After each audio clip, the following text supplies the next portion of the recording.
What's upper Dub Nation? Rich with Let's Go Warriors back again. Wanted to take a look at some possible sign and trade opportunities, assuming that we sign Porzingis to a number and do not renounce him, for example. So let's pull up the spreadsheet and let's go through some basic exercises to start out with. We always kind of start on our Discord server. So there's a couple things that I do want to tell you about. Discord server and buy me a coffee, Let's see. So free Discord server, which I call our knowledge base. Sign up for that at wap.com. And please donate. Buymeacoffee.com. Let's go Warriors. If you are so inclined, that'd be very helpful, people. Hey, Jonathan Santiago, what's up? Okay, so agenda 1, rehash where we are with the cap sheet and likelihood, let's call it, and how the non-taxpayer mid-level works or doesn't. And 2, go through sign and trade possibilities. So right off the bat, I think we need to do a poll because we need to figure out if we want to do a sign and trade and send out Porzingis, what type of player do you want back? So let's do a poll. Do you want to sign and trade Porzingis? Yes, yes, trade for LeBron. That's an easy one. Yes, trade for a ball handler scorer. There's a couple of them in the thumbnail there. Yes, trade for someone else. Or no, just keep them. So a lot of choices there. And let's pull up the spreadsheet. Here we go, guys. I'm going to do this one more time. We start with the basics, which is this is our cap sheet. And if I just go down one by one, so scrolling down a bit, you can see I just put Melton down here to remind myself how much he can make if he opts in, but I don't think Melton will opt in because I think he can make more than this. He's got good numbers. Yes, he turned the ball over. We know this, but a lot of executives, there's 29 other GMs out there that wouldn't mind having a 12-point off the bench scorer and penetrator and defender like Melton. So I think we're going to lose Melton. And the reason why is because we just don't have a spot on the salary chart for him, right? So first off, let me finally change this to Yaxel Lendeborg. Sorry about that. It's been a while, even though we're not going to spend a whole ton of time on this sheet. LeJay Jones is the 54th pick. We got, I don't know, Gary Payton. Oh, maybe not. It doesn't matter. These don't matter. These are all veterans minimums. We can fill them in however we please with the veterans minimum. And before I go too far, LeJay's locker, I think, replaced Pat Spencer's. I just don't think Pat Spencer played well after he signed the contract, the end of season contract. Ironically, like he was that MFer And then he signed the contract, and then he was up and down, up and down. I was very disappointed in his play. Too many turnovers. I don't think Pat Spencer's coming back. Whether or not you want to read into the LeJay Jones got his locker as an indication of that, sure. I guess that's reasonable speculation. Like, okay, we're bringing in Yaxel, and I wonder how they rearranged Yaxel, though. I don't know that part of it. Any case, Brandon Pajemski is still there. So is the shared locker of Malify and Nathan Williams, Nate Williams. So I don't know if Nate Williams can even come back on another two-way. So we're really getting in the weeds here, but let's ask AI, can Nathan Williams sign a two-way for 2026, 27? By the way, Pat Spencer cannot do another two-way. Okay, Nate Williams can. He's eligible. And Malavai's on a 2-year contract. And so is LJ Cryer. So it's natural that they would have their lockers there still. However, two-way contracts, you can waive those anytime. They're very fluid. And we don't list two-ways on here because they don't count against the salary cap. So back to the cap sheet. I have Quentin Post here because he's only $200,000 above the minimum. It doesn't really change the spreadsheet that much. Obviously, Guy Santos locked in. Brandon Majemski. Actually, going back to QP, little behind the scene, or how should I say this, a little under the radar thing that is happening in 2 days, less than 48 hours, is the deadline for Draymond's opt-in or opt-out, right? That's his player option deadline. So is the qualifying offer for Quentin Post. So we shall see. Now they need to extend the qualifying offer for this amount, and it would be up to another team out there. If they want to nab Quentin Post for more than that, then they've got to offer Quentin Post more than that. And then we have a right to match because he's a restricted free agent. And that's the advantage of picking him 50-something 2 years ago. Guy Santos is a lock. Brandon Pajemski is a lock. Whether or not he gets an extension, that will become top of news by August, September, October. And given that if we go back to Hoops Hype, because Hoops Hype salary pages have the out years, so you're looking out further. I mean, we have a lot of guys coming off of their contracts. This doesn't mean we'll necessarily just have cap space. It's all theoretical cap space because you would have to renounce your guys to create certain cap space. Now, you could just extend Steph, which is kind of similar timeline to Brandon Pajemski on that. And is it too soon to figure out what the discount he's going to give us is going to be? I'm pretty sure he'll give us a discount. He has to. You know, another under the radar thing is there's a lot of complaining every day on Warriors Twitter. They constantly blame Joe Lacob right now. That's the flavor of the last 6, 7, 8, 9 months. But Steph Curry having this gigantic contract at the top has really limited us in many ways. So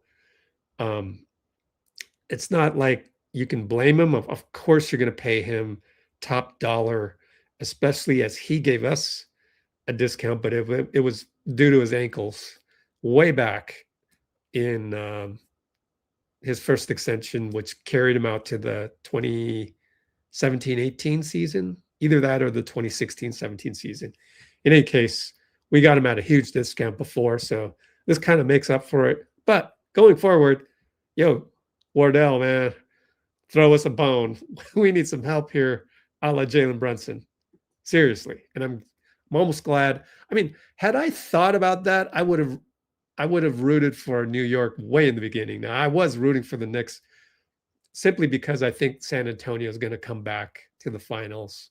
And we, as a former dynasty, don't want another dynasty to suddenly appear, right? So we want to make it hard for the Spurs. So I was rooting against the Spurs more so than rooting for the Knicks, but I would have been more all in, just all rooting for the Knicks, thanks to the Jalen Brunson take a discount model. I'm digressing a little bit. Obviously, Jimmy Butler will not get extended anytime soon because he's on an ACL. So that's kind of the silver lining of the ACL. And extension wise, well, Moody is locked in next summer. And we'll see with Draymond, right? We'll see. I'm perfectly okay if we came back and he did the player option, but that would tell us a lot. I'll get into that in a moment. So I think I've covered it all. And so I already did a video on can we get Donovan Mitchell and create enough cap space? That is in the video section. And it's recent. It's I already did a Draymond opt-in show, but I guess I'm doing another one. This is more though Porzingis. Well, we'll get to that. Here's the cap space video. So summer 2027 cap space. Donovan Mitchell ? You know, you never know. You gotta oops.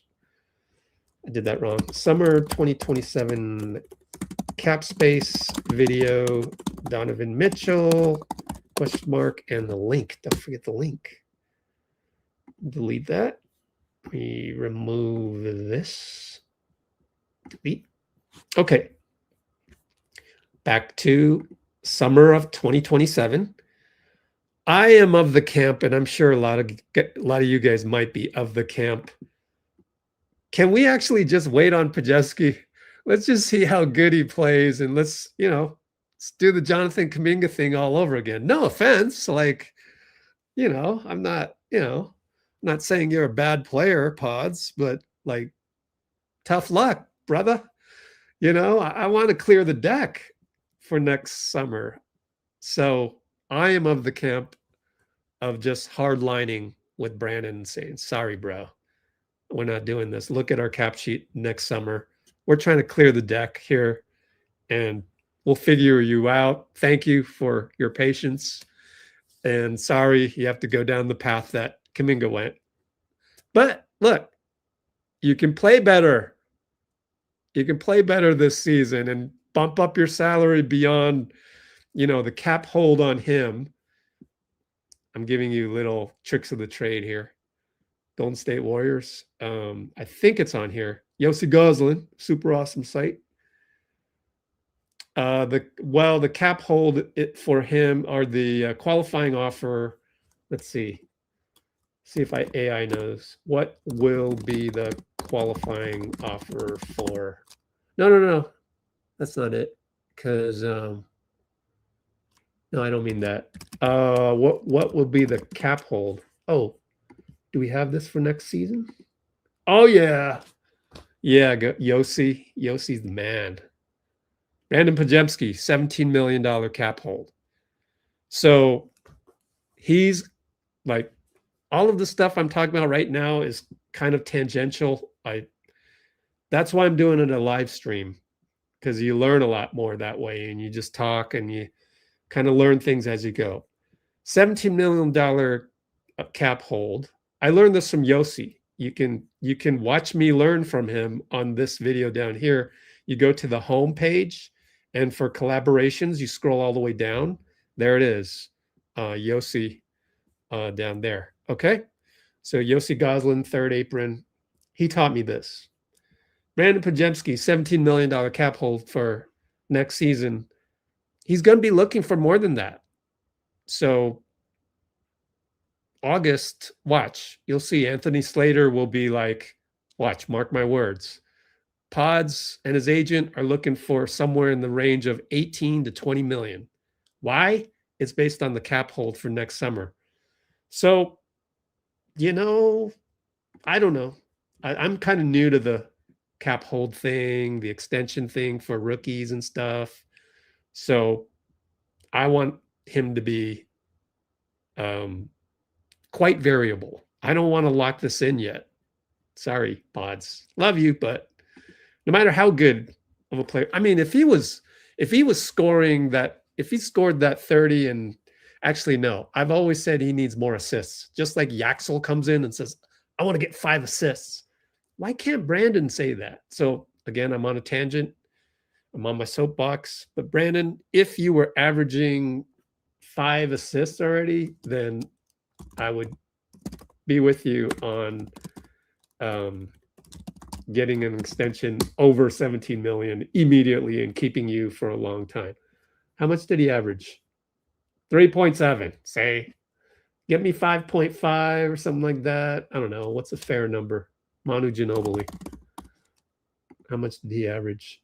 3.8. Oh, okay. Well, it's a different system. I don't know. I digress. Let's go back to the spreadsheet. So here we go. Drafting Yaxel, looking in the comments. Unsung Stranger, what's up? Thanks for joining us. Let me go back to this. No, let me go back to. Don't forget to buy me a coffee. It'd be really nice if someone could buy me a coffee. I'd rather keep Quentin Post. Yeah, sure. KP, yeah. Get an undrafted big man. Well, we did. Graham Ike. Yeah. He would have to really jump off the page in Summer League. We shouldn't extend him right away. Yeah, exactly. That's what I'm saying on Pods. We shouldn't extend him right away. We can keep him. It's just, it's just he'd go through the whole JK thing again, have to bet on himself. But oh well.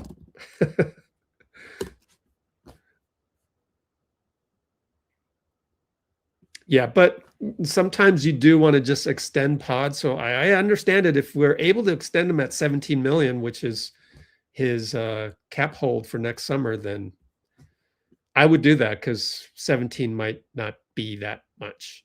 Okay, so going back to the spreadsheet where I wanted to show you how I got to the numbers that we got. Okay, so these are locks.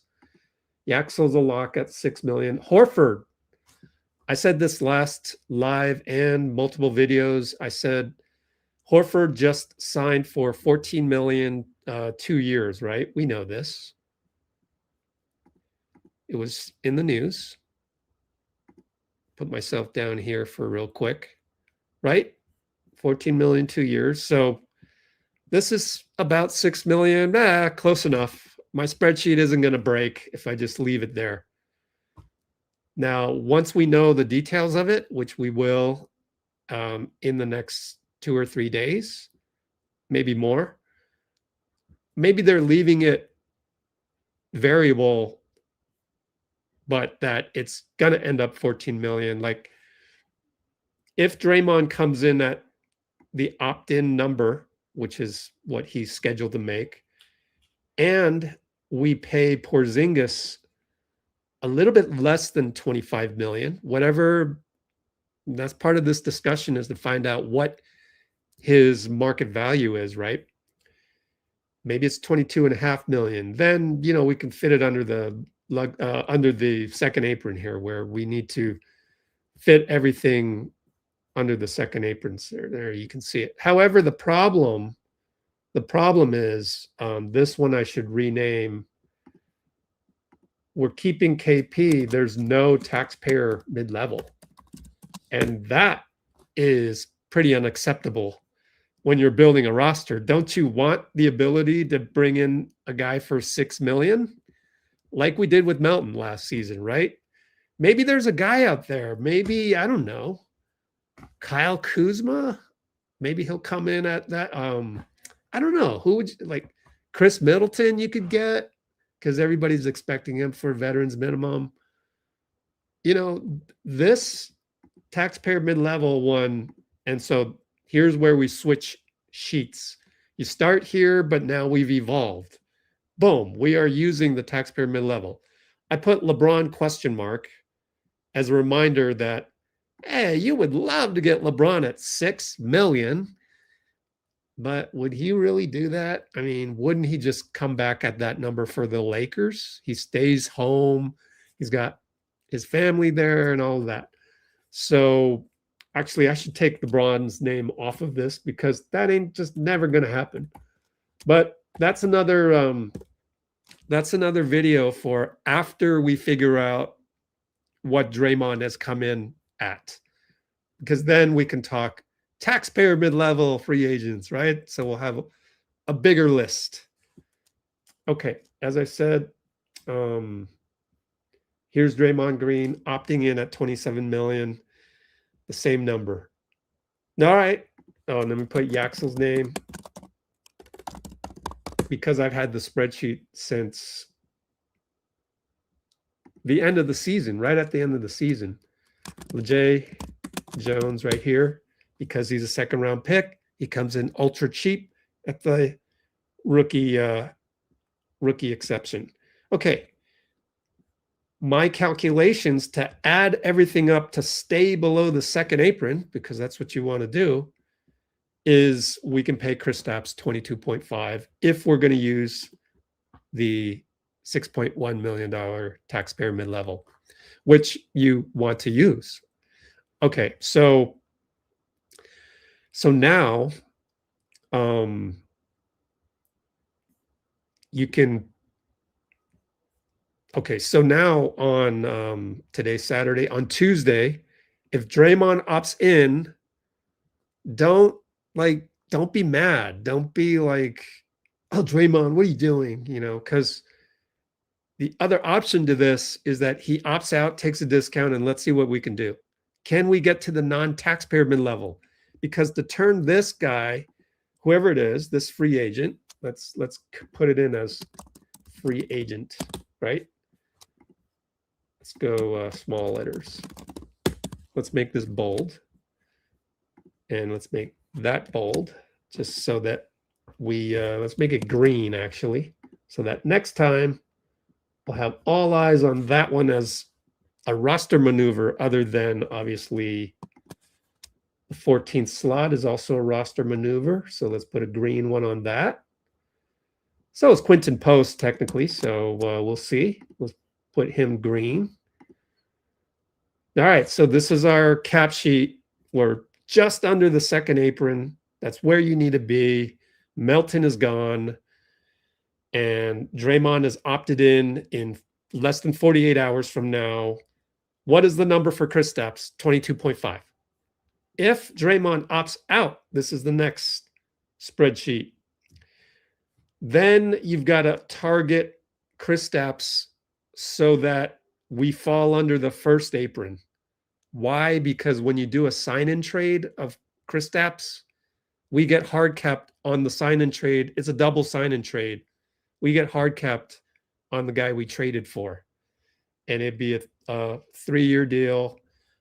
So these are some indicators. Now, usually this $20 million number, that is a standard 25% pay cut.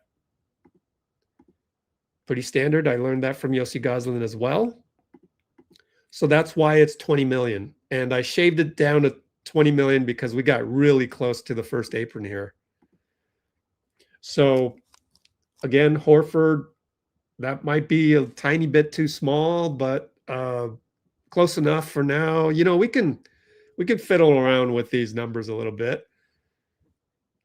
So what I have is the most that we could pay Kristaps is 17.5 if Draymond takes a discount. So that's very interesting, right? The sign-in trade value is 17.5. The trade value is 22.5. So if we're going to bring in a free agent and they sign and trade and we trade Porzingis for for that person. Let's say it's Colin Sexton, free agent, Anthony Simons. Those guys, their salary would have to be 17.5 million, signed by the Bulls. The Bulls need to stay under the first apron, trade for Porzingis. So I would like Anthony's. No, actually, I would like Colin Sexton. I know I said before, way back on here, it makes me sound like I'm hypocritical, but really it's not. It's just that way back, people were saying, oh, the Warriors are interested in Anthony Simons or Colin Sexton right here at the non-taxpayer mid-level.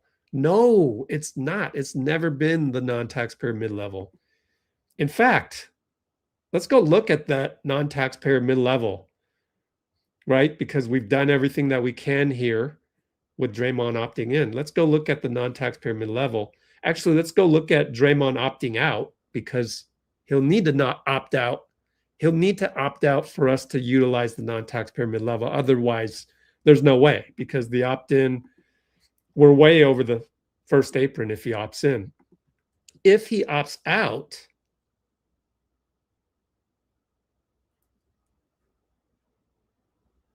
okay, I did the math over here. If he opts out, then what are the numbers?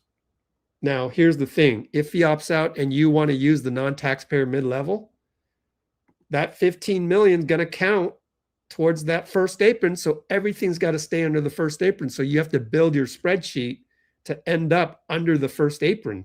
So then if you backtrack and you estimate the discount Draymond's going to give you, I'm really discounting this. I went all the way down to 17 million. Let's make it 16 million, because I actually mocked that up as a way to get LeBron with Kawhi Leonard.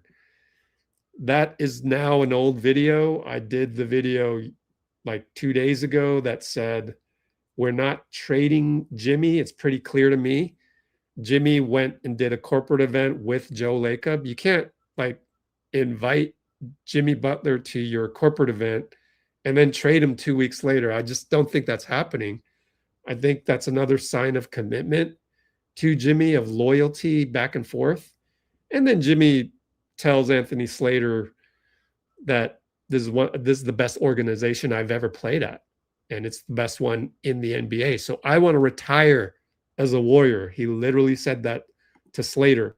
So forget my Kawhi idea. Unfortunately, like, I did this video to get Kawhi eons ago. That was a month ago, May 3rd. In fact, I just posted an article on letsgowarriors.com eons ago. Sorry, we're live there. Hey, one Substack viewer. I don't know if that's me or not. And let me refresh. Or not. This is my latest. The Warriors decision tree just lost its biggest branch, which is Jimmy. So go check that one out. I will link it here. And I'll get to your questions if you have any on the comments. Thank you for commenting. So the Kawhi Leonard idea would have done some amazing things to get us LeBron, get us Melton. We would utilize the non-taxpayer mid-level to get Melton back at, what was it? 13 million. Draymond would take a massive discount at 16 million, and we'd pay LeBron 24 million. But I think Draymond would do that, and they can figure out between themselves how to split that 40 million. Now, I know other reporters have mentioned that if Draymond and Porzingis come in at 42 million, I'm not going to name names, I'm not here to throw anybody under the bus. That is wrong. That's wrong. Because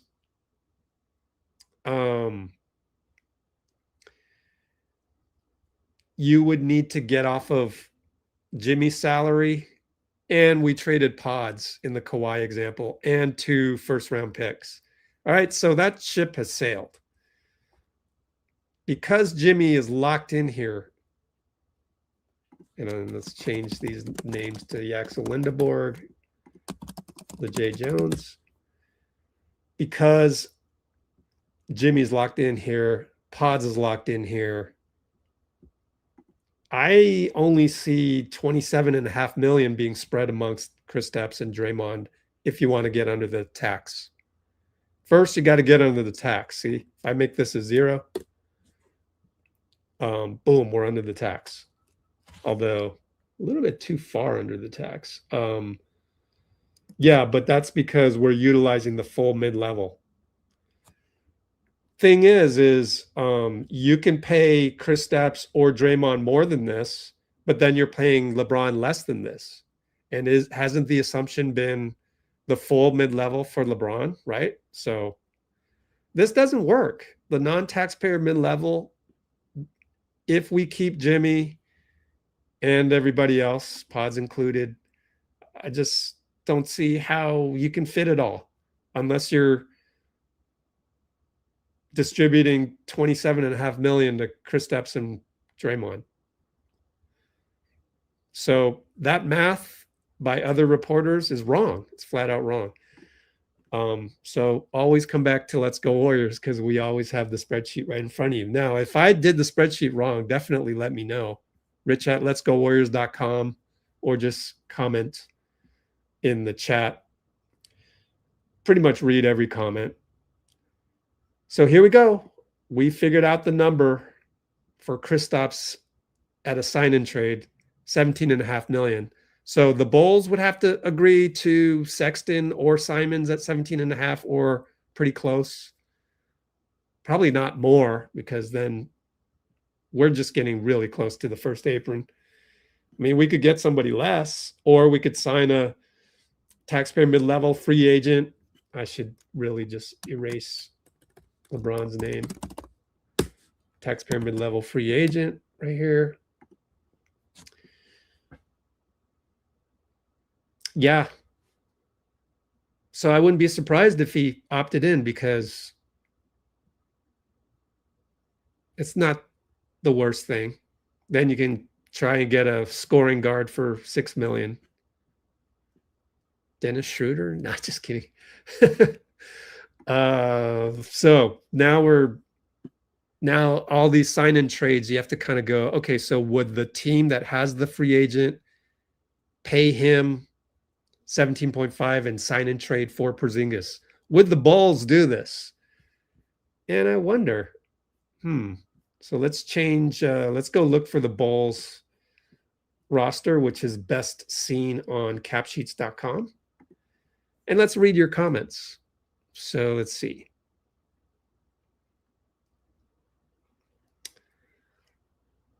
What does cap hold mean? It means cap hold means when he's a free agent,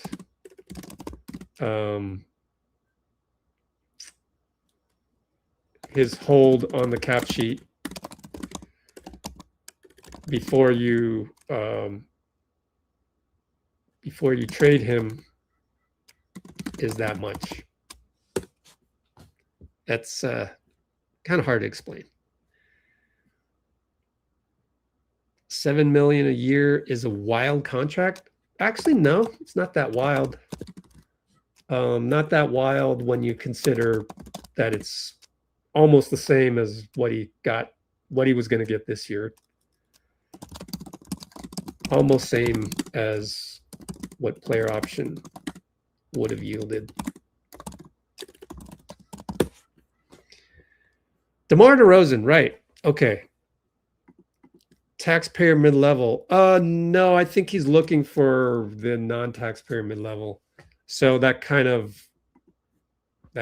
does mess us up a little bit. So I don't think he'd be looking for 6 million. I think he probably thinks he's worth 15. Obviously he's older, but also, to take a pay cut from 25 million down to 6 million 10 million of it is guaranteed. So they would waive him, or they can just trade him straight up for Porzingis here. All of a sudden, if Draymond opts in and Porzingis is at 22.5,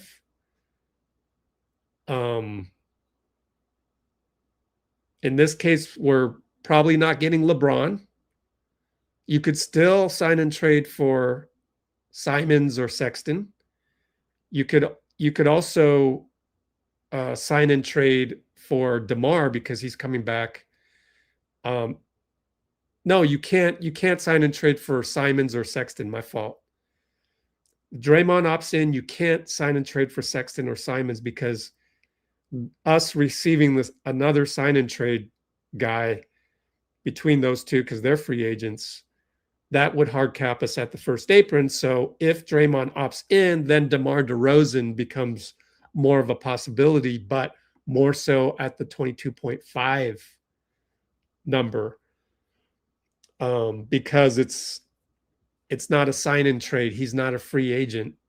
Now, if they waive him, then he's a free agent.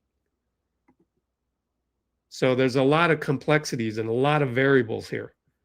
So Sacramento's going to wait around and see. They wouldn't want to just waive him, first thing, tomorrow, because then that might lock them out of any sign and trade possibilities. So they're going to wait and see what they can do, right? So there's tons and tons of moving parts. All right, LeBron, yeah. Nick Boyd, all right, cool. What can you say about Nick Boyd? Anything? Can you tell us anything about Nick Boyd? Quickest player I've seen. Nice. All right, cool. He's a great guard player, but we already have Pods. Well, Cryer is a two-way, so he's expendable. So Cryer, you better play well in the scrimmages against Nick Boyd or practices. Sign them. Yeah, we can sign them to two ways. Don't have to be straight up contracts. I don't know why I'm trying to at people, but oh well. Nick Boyd and Ike, maybe two ways. Currently, Leons and Cryer occupy those spots.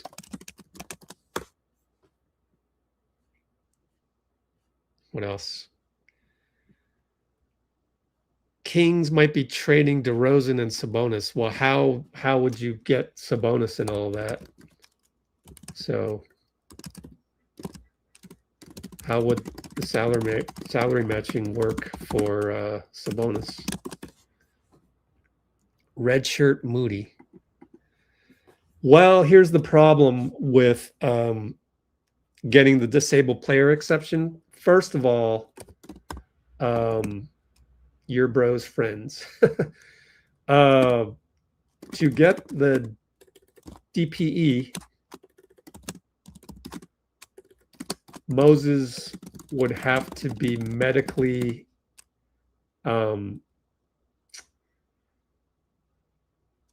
determined to not be able to play through June. That's the problem. I think he can come back in time to play before June.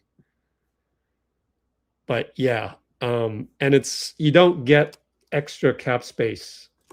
There is no extra cap space for Moses for the DPE. However, if Draymond opts in and we don't use the taxpayer mid-level, then that might clue you in. Ironically, it's close to the exception that we would get. Actually, yeah, the disabled player exception gets you another guy on the roster, but the salary still counts. Let's double check that. Does a disabled player exception NBA count against cap? I wonder. Yeah. So that's how I have known this over the years, although we have not come across it that often. You got to save you got to save 6 million or whatever you're trying to get from Moses up to 6 million under the first apron. I think let's just hope Moses comes back. You got to be really in dire straits by the time, you can wait till like February-ish to see how things are going. If our team sucks, or I don't know, or we're desperate to get to the relegation zone, then at the trade deadline, you can do some things and then open up some space for that disabled player exception. Only players who sign 3-year contracts. Exactly. So you sign them to 3 years.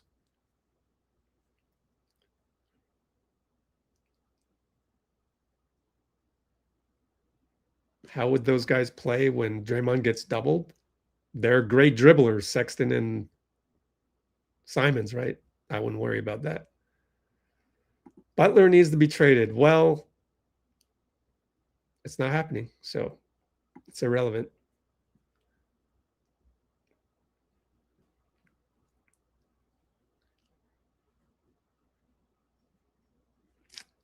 Three-team trade with Butler involved.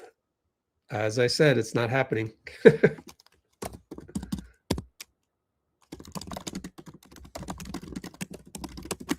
And as I said, the video is right here. Just posted it the other day. You gotta stop wishing against reality. You just want to trade everybody. Golly, you're one of those. Uh-oh.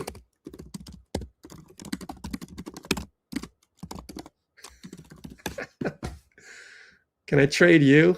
I want to trade Todd for a high vibrational commenter who follows Yossi Goslin. I'll send some draft picks. Jonathan Isaac. I think we're overloaded now. We have too many. We need a guard.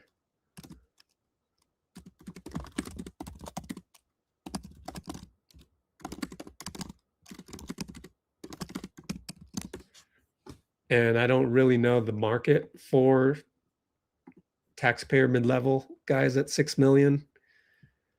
Presumably that would be enough to get a Jonathan Isaac, but let's look at the list in a moment. We can look at the list that Bobby Marks gave us.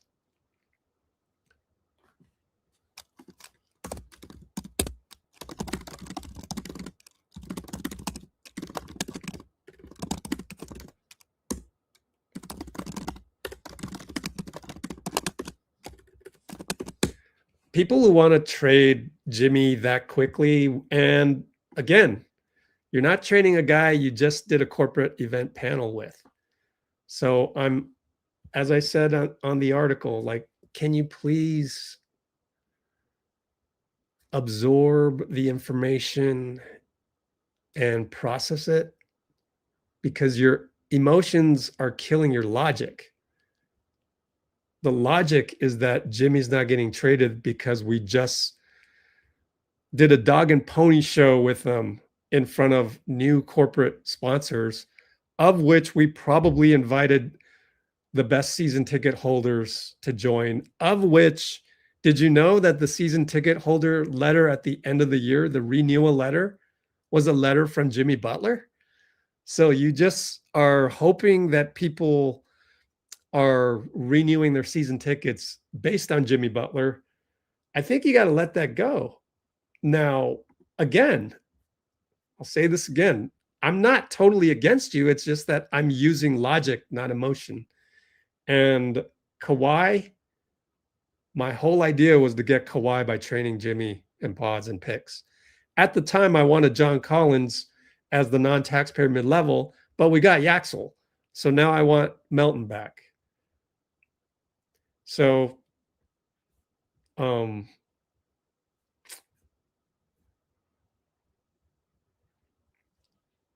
that's what we're trying to figure out. So I think that whole decision tree, that branch is is done. Like, we're not trading Jimmy, so let's look at all the possibilities that include not trading Jimmy. Okay, next up.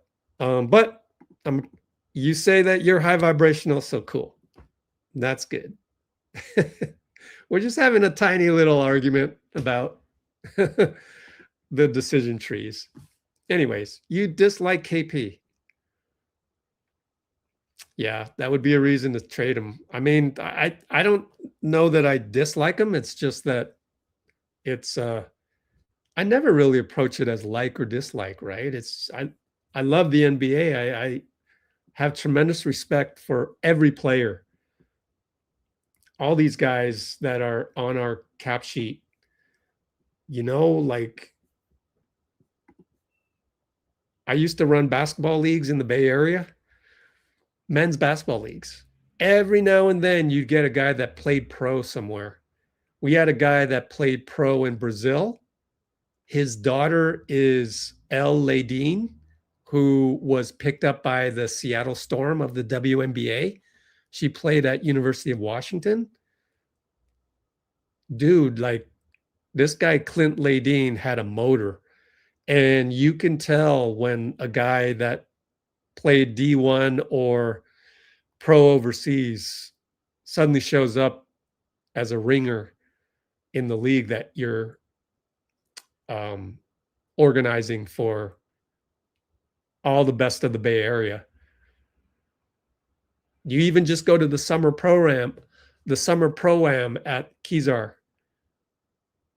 Shout out John Greenberg and Al Johnson, my guys. They let me sit right at the scorers table when Jeremy Lin got to play. But yeah, that's how I knew, like, Jeremy Lin was head and shoulders above everybody, especially defensively that game. He was blocking shots.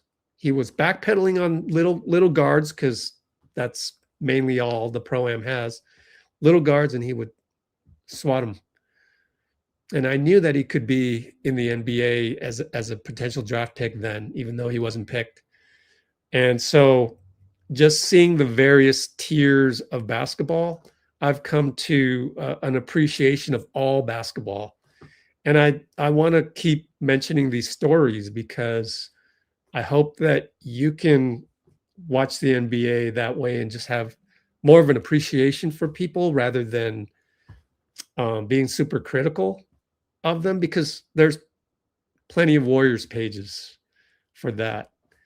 Not to mention, I mean, I used to be credentialed with the Warriors. You can see in my bio for YouTube and Twitter and Instagram and all of them. LinkedIn and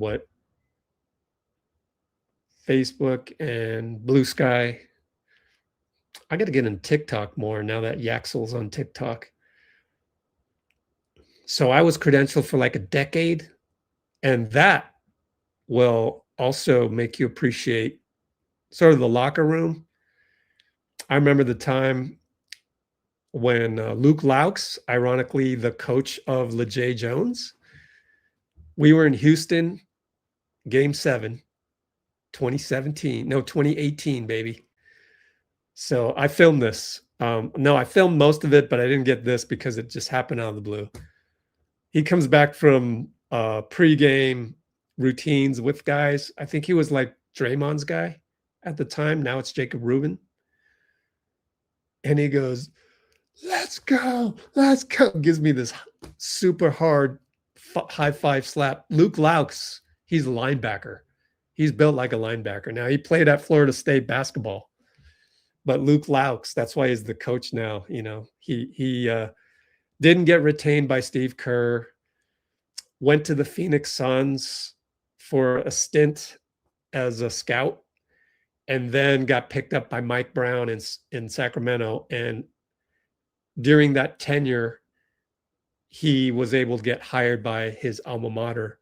I actually asked to interview him, but he never got back to me. And turns out they interviewed him on 95.7. So I got outranked.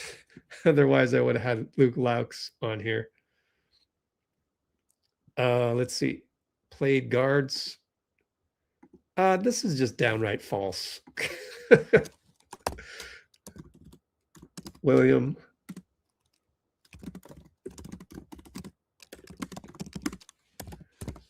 You're going to diss 2015, 2016, 73 and 9, 2017, 2018, and 2022 like that?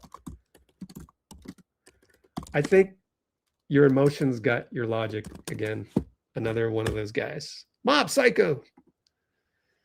Yeah, I'd like to see what KP does if he stays healthy too. Except I would be intrigued if it was a straight up trade for either Simons or Sexton. I think Sexton plays better defense, right? So I think the Warriors would prefer Sexton. And maybe there's some other guys out there, but that we haven't thought about. But Eric G suggested Simons, and then I looked up Simons, and then I found out that Sexton actually plays better defense. So, and I remember that as well, just from the various games that we had against either Cleveland or Utah. We didn't see him as a Bull. And so I would be intrigued. I got to think about it some more. I got to ask my guy, my co-host, Dean Chambers, whether or not he would want, I think he wants KP just to see how it works. But it's a good discussion. Right now, it's interesting. The poll, LeBron is leading. So that's super interesting. But that'd be at 17.5 million. It wouldn't be at 22.5 million because same thing with Sexton and Simons. DeMar could be at 22.5 because he makes 25. It'd be a straight up trade. I think we just have to see what happens with Draymond. We could do poll after poll, just sit back and see what you say. But I think the overarching poll out there is keep KP. All right. The idea of Sexton or Simons looks like it's trailing in the poll.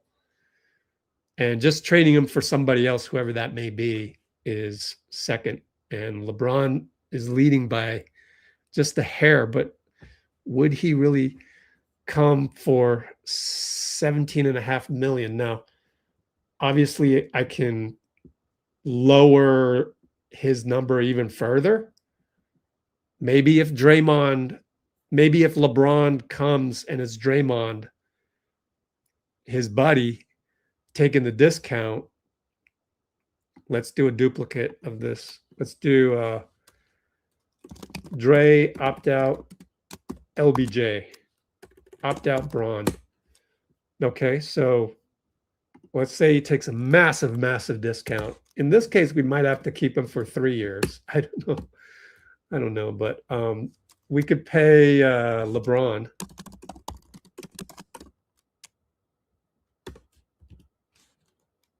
Draymond doesn't have to do that, though, right? We could pay him 22.5. And still sort of, well, all right, 21.5. So interesting how the poll ended up with me finally doing this sheet where Draymond opts out.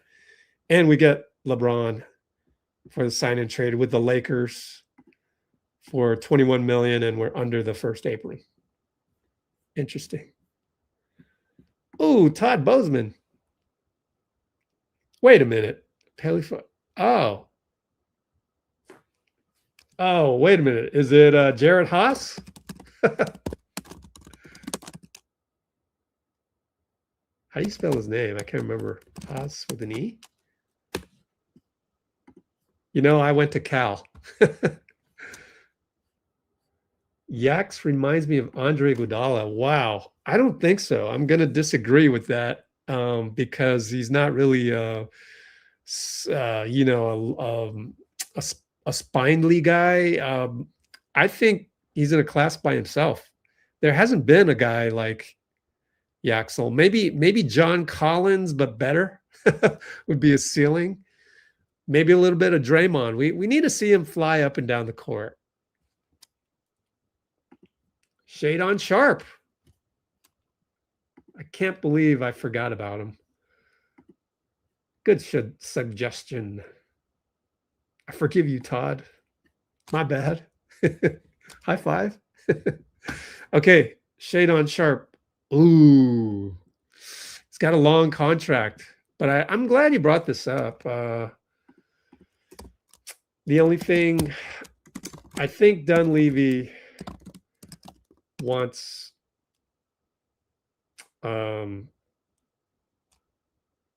they could utilize, Portland could utilize Kristaps to guard Wemby, though. Does not want, let's just say he does not want long-term contracts due to cap space for next summer. So I think this is to be realistic. I think you need to cross out Shade on, as much as I would have him at the top of my list, because I don't think Dunleavy's going to do this, because you want an outside shot, at least the ability to threaten for a guy like Donovan Mitchell. You could get a top 10 guy next summer if the Cavs suck and we keep our cap sheet clean like this. I wonder, with Al, let's say Al's at 8 million worst case. Did I do a sheet on 2027? I think I did. Let me check my Google Drive on that. Yeah. All right. Let's go look at my Google Drive. I got a million spreadsheets, man, but that's what I do. Here it is, 26-27, Draymond at 27 million. Why would I say Draymond at 27 million? I don't know. But this is 2027. I don't know why Draymond's at 27 million. What is this? It's just a copy of that. Oh, I don't know. Oh, I pulled up the wrong sheet. Here we go. Cap sheet, first try. Okay.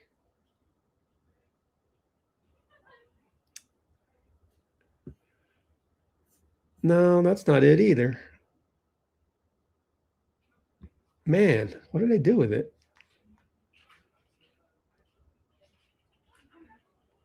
Okay. Well, that's really disappointing. It might be in my other drive. I'll bet you I put it in the wrong drive. Sorry, guys. Trying to just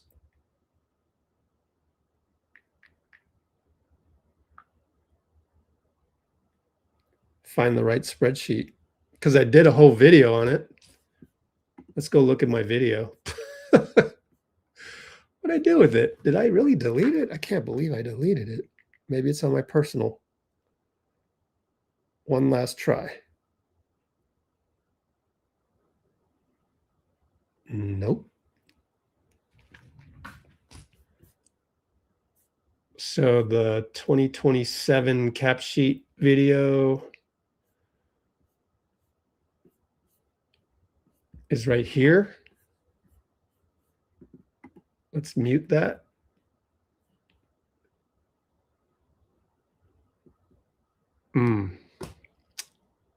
Waiting. Skip the, maybe I have the cap sheet way over here or something. Oh, another ad? Wow. Seriously, guys? I had to be way at the end here. Okay, yeah. Non-taxpayer mid-level. I had LeBron retire. I kept Kawhi at 30 million. Oh, I should do another cap sheet thing that doesn't have Kawhi on it.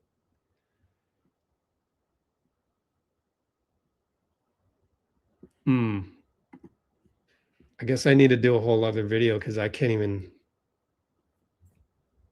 remember and I can't locate the spreadsheet. Is it one of these? No.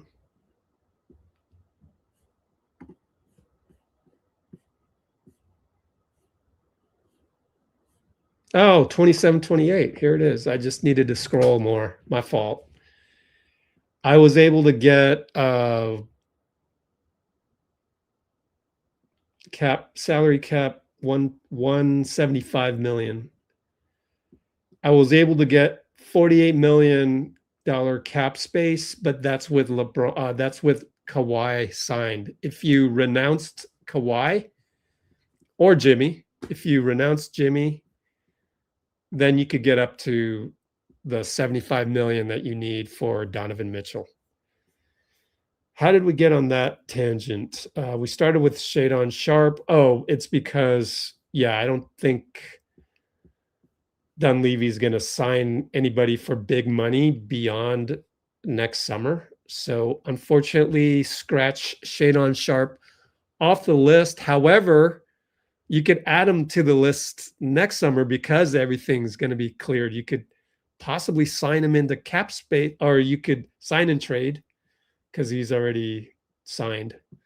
You could sign him, you could sign and trade whoever you have. It's probably not doable, honestly.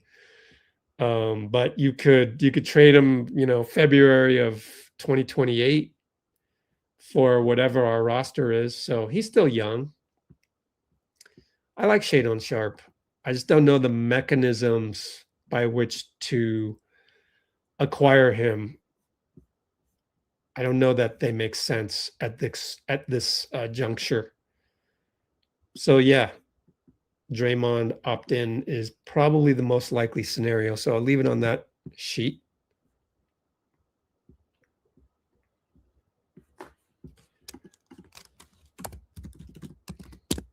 William.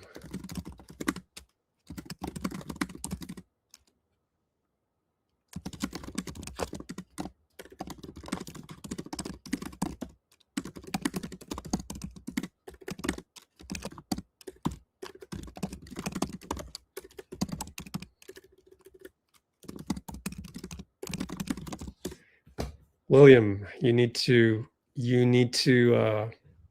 come to this channel more, and we'll talk more because you are dissing the championship years. You don't just automatically change like this, right? How long did it take the Spurs?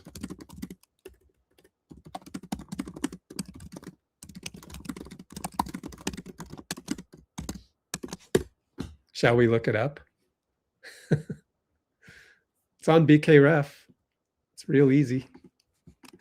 BKRef.com. Pick a guy who's been there a while.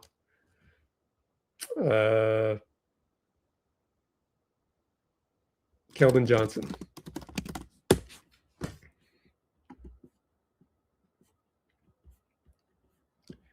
Go click on all of these and see where they were. 2019.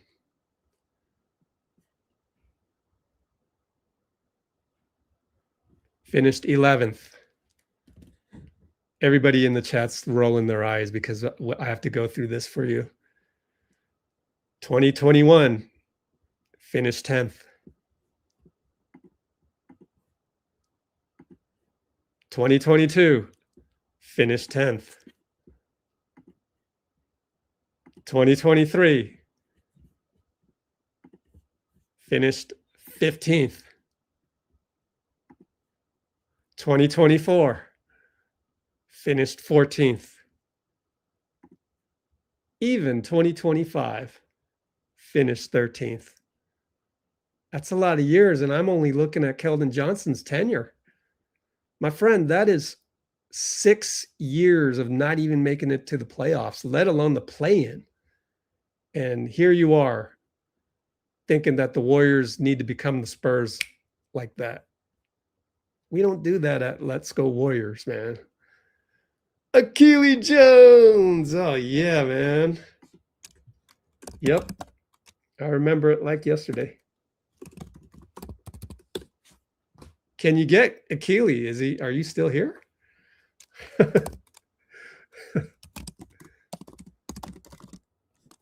Can you and Achilles hop on a live?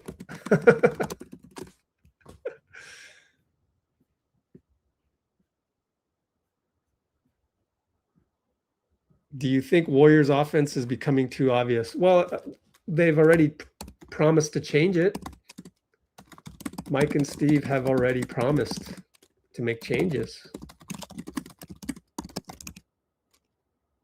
So just be patient. Sharp too young. That's not the reason why we're not getting Sharp. I already told you why. It's the contract situation. Bruce.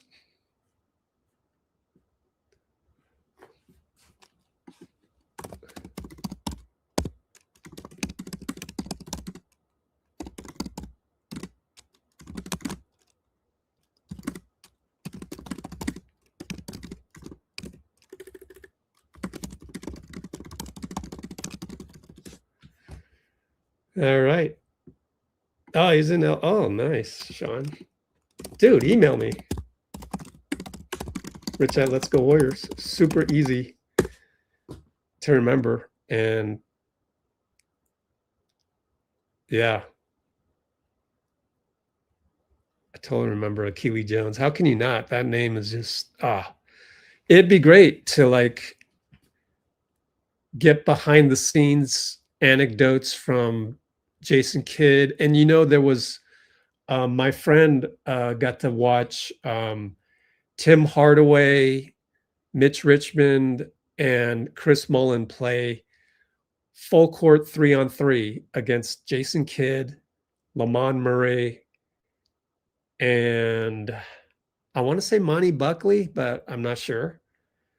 So yeah, let's make it happen, man.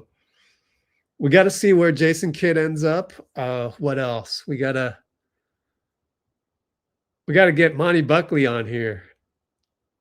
If we were to get you and Achilles, then I could hit up Monty Buckley to say, hey, do you want to hop on? But Todd Bozeman, those were good years, man. Or he got fired pretty quickly after that.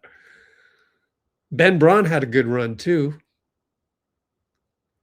And no, man, that's back when Cal was respectable. I guess we're trying to claw our way back to respectability with who's our coach? Mark Madsen? Mark Madsen. Oh, cool. He is still the coach. Whew. I think he's pretty good. Well, Shadon Sharp, good suggestion, but I don't think it's going to happen.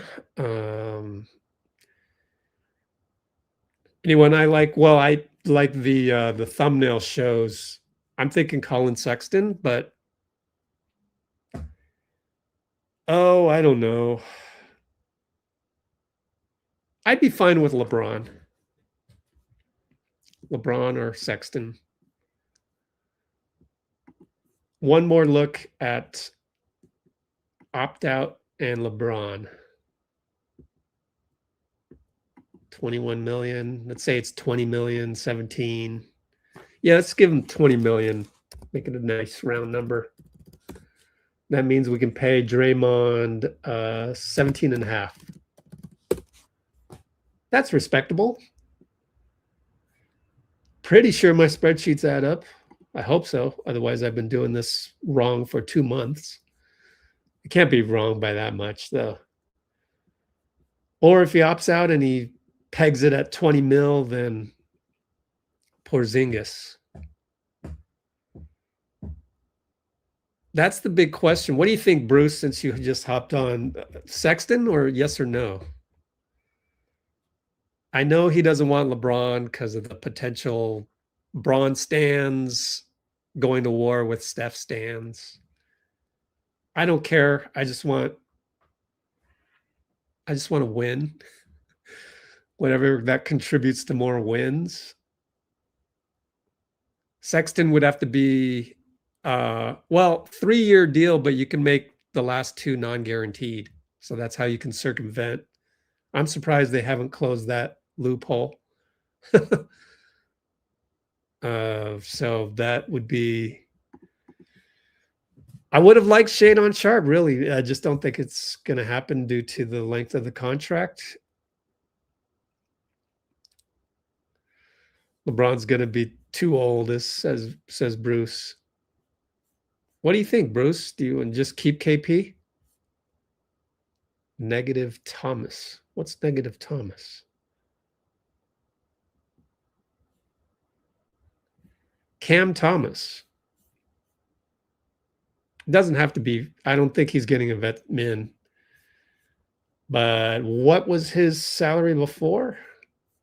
Denver 2025, 26, 21 mil. Have to be a sign and trade at 17 and a half. And I think he'd be looking for more than 17 and a half. I think he proved that he played. Remember the game? He had tons of threes.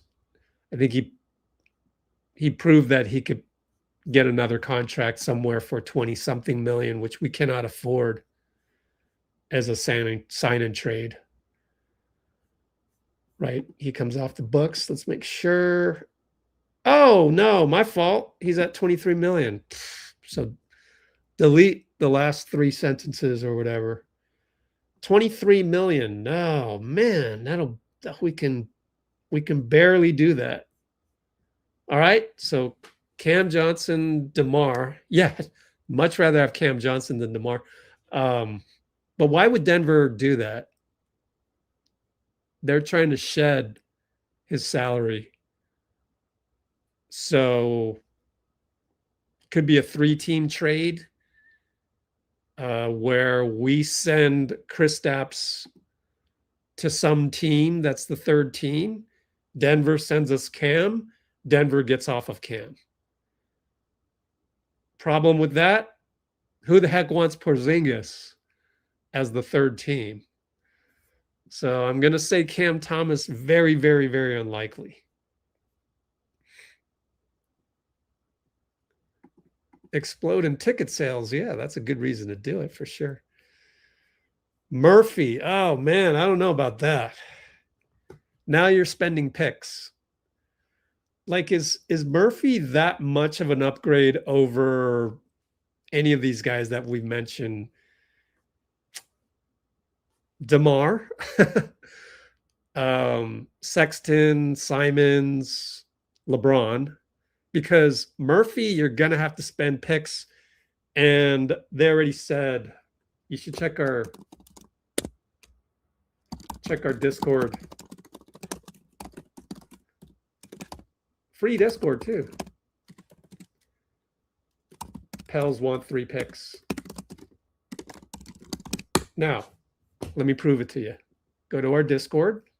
Sign up is through WAP. Unfortunately, somebody asked, can I just get invited to the server? No, you can't. You have to go through, you have to do that because there's an upgrade to the VIP version, and the VIP version is super awesome. Ask Bruce. It's the first thing he checks every day. It's the first thing I check every day. It's better than Twitter because you don't get all that emo that kills logic. All right, we're looking for Trey Murphy. Search. Oh, I know where it is. It's in the NBA, but not Golden State section, or we call it a channel.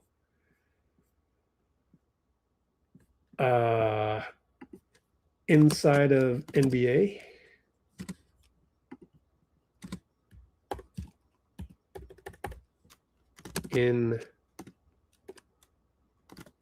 Oh, can't do it. Let's just go Trey Murphy.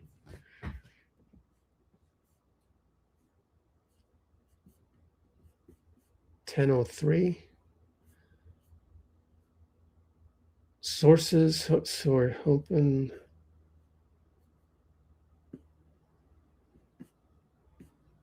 I don't know if it's that one.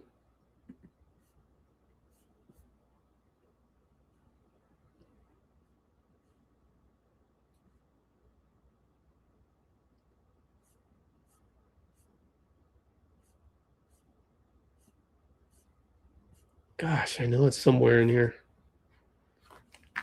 Hold on, let me search on my mobile. Sometimes Discord on desktop sucks. So I'll go to the NBA, but non-Golden State, and we'll check out Trey messages.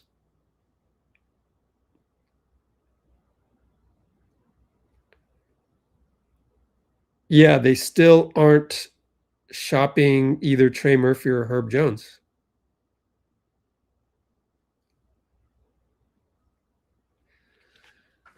I'm close to crossing them off because yeah, so it's this one right here, which let's do this.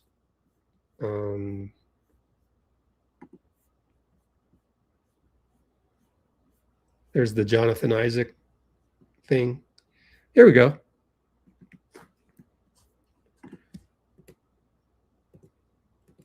No. Sources who have spoken to Mark Stein and Jake Fisher say the Pelicans still aren't shopping Trey Murphy and Herb Jones. Listening to offers, they did have interest in acquiring a pick in the back half of the lottery. The team would not have traded Murphy or Jones straight up. They want additional assets. So that tells me, man, there was another thing somewhere that where it still talked about 3 picks. Can you help me find an article about trade speculation with the Pelicans whereby it would take 3 picks to acquire Trey Murphy? AI mode.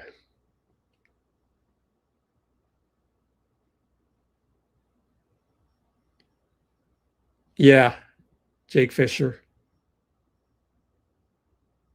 June 26th. So 2 picks for Trey Murphy ain't going to do it. And I think 3 for Trey Murphy is way too much, especially if you can get LeBron for 1 season. Even though I know he's 42, but like some games he can be better than Trey Murphy. And we haven't even looked at the salary match. So I just look at the pick side of it, and I just don't think the Pelicans would do it. Cam Thomas, yikes. No, he's got such bad reviews, man. What's his salary anyways? Let's look at even if it's a possibility, which hopefully it's not even a possibility. Oh, is he a free agent? So let's check.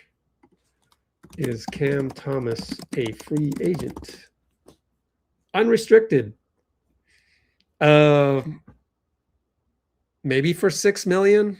Would he even play though? I don't know if he'd play because doesn't fit Steve Kerr's system, but oh man, maybe, but no, it's shoot, not for what he wants. I bet Cam wants the mid-level. That's too expensive. Pod Santos Moody and 2. Why would they do that? It's always...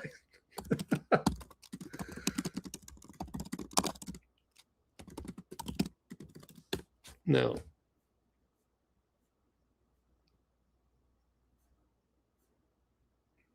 Need a third scorer. That's why I said Sexton. Murphy is kind of the perfect fit. Exactly. That's why the Pelicans want so much for him. And the Pelicans are stuck. I get it. They're stuck, man. It's tough. to have a winner in New Orleans of all places. Oh, I love that. That's the tweet of the night. Thanks, Sean. Be sure to email me, man. Let's get a Keely Jones. Where is he these days? He's in LA? Oh, I lost you. What is Akili doing these days? Let's look him up. Maybe he's on here somewhere. Actor? No way. Did he turn into an actor? That'd be sick. Hey, there's a women's volleyball player. Related? Well, Jones is a popular name, but I guess Akili's also a popular name. Yeah, Trey Murphy III is need to spend too much on him. I would take both for 3 first and a couple second.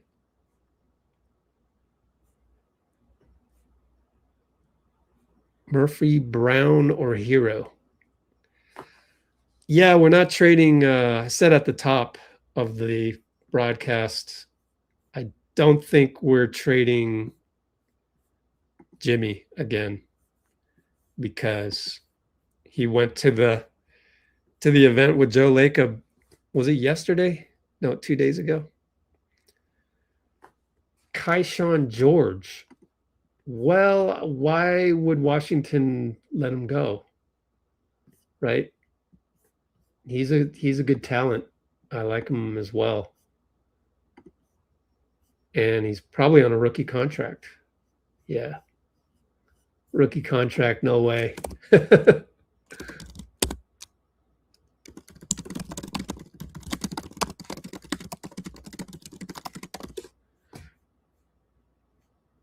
Yeah, we do have a lot of people. Thanks, Bruce. Please subscribe. Let me see. Where should I put this? Back on the Warriors. Do another screenshot.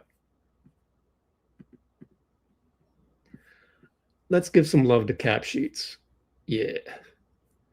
And let's put it on 27-28 so we can show the Podziemski cap hold.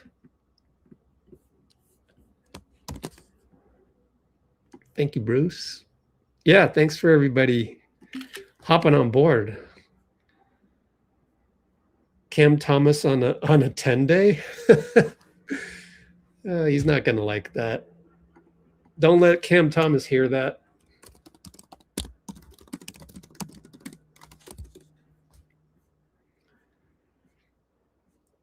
I do not want Cam Thomas.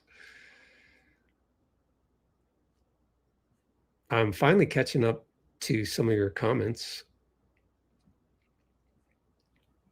Trade Kerr, there we go. Golly.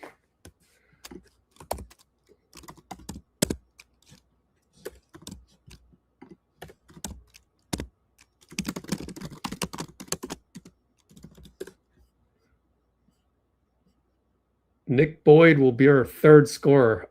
Wow. Okay. We need to go look at some highlights, man.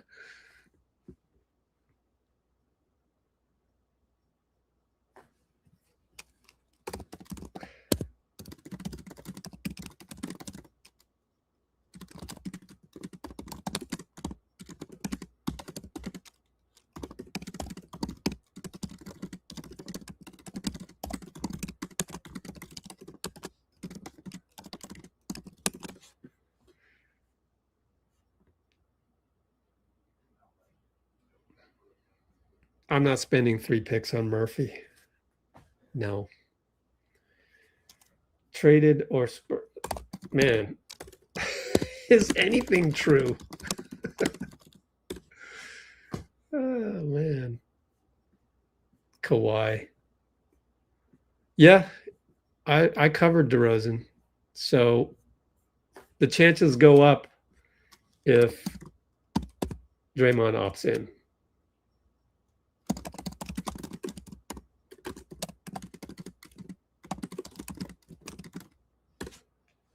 You know why we might do it, honestly, now that you brought it up? Because we could waive him. Holy shit.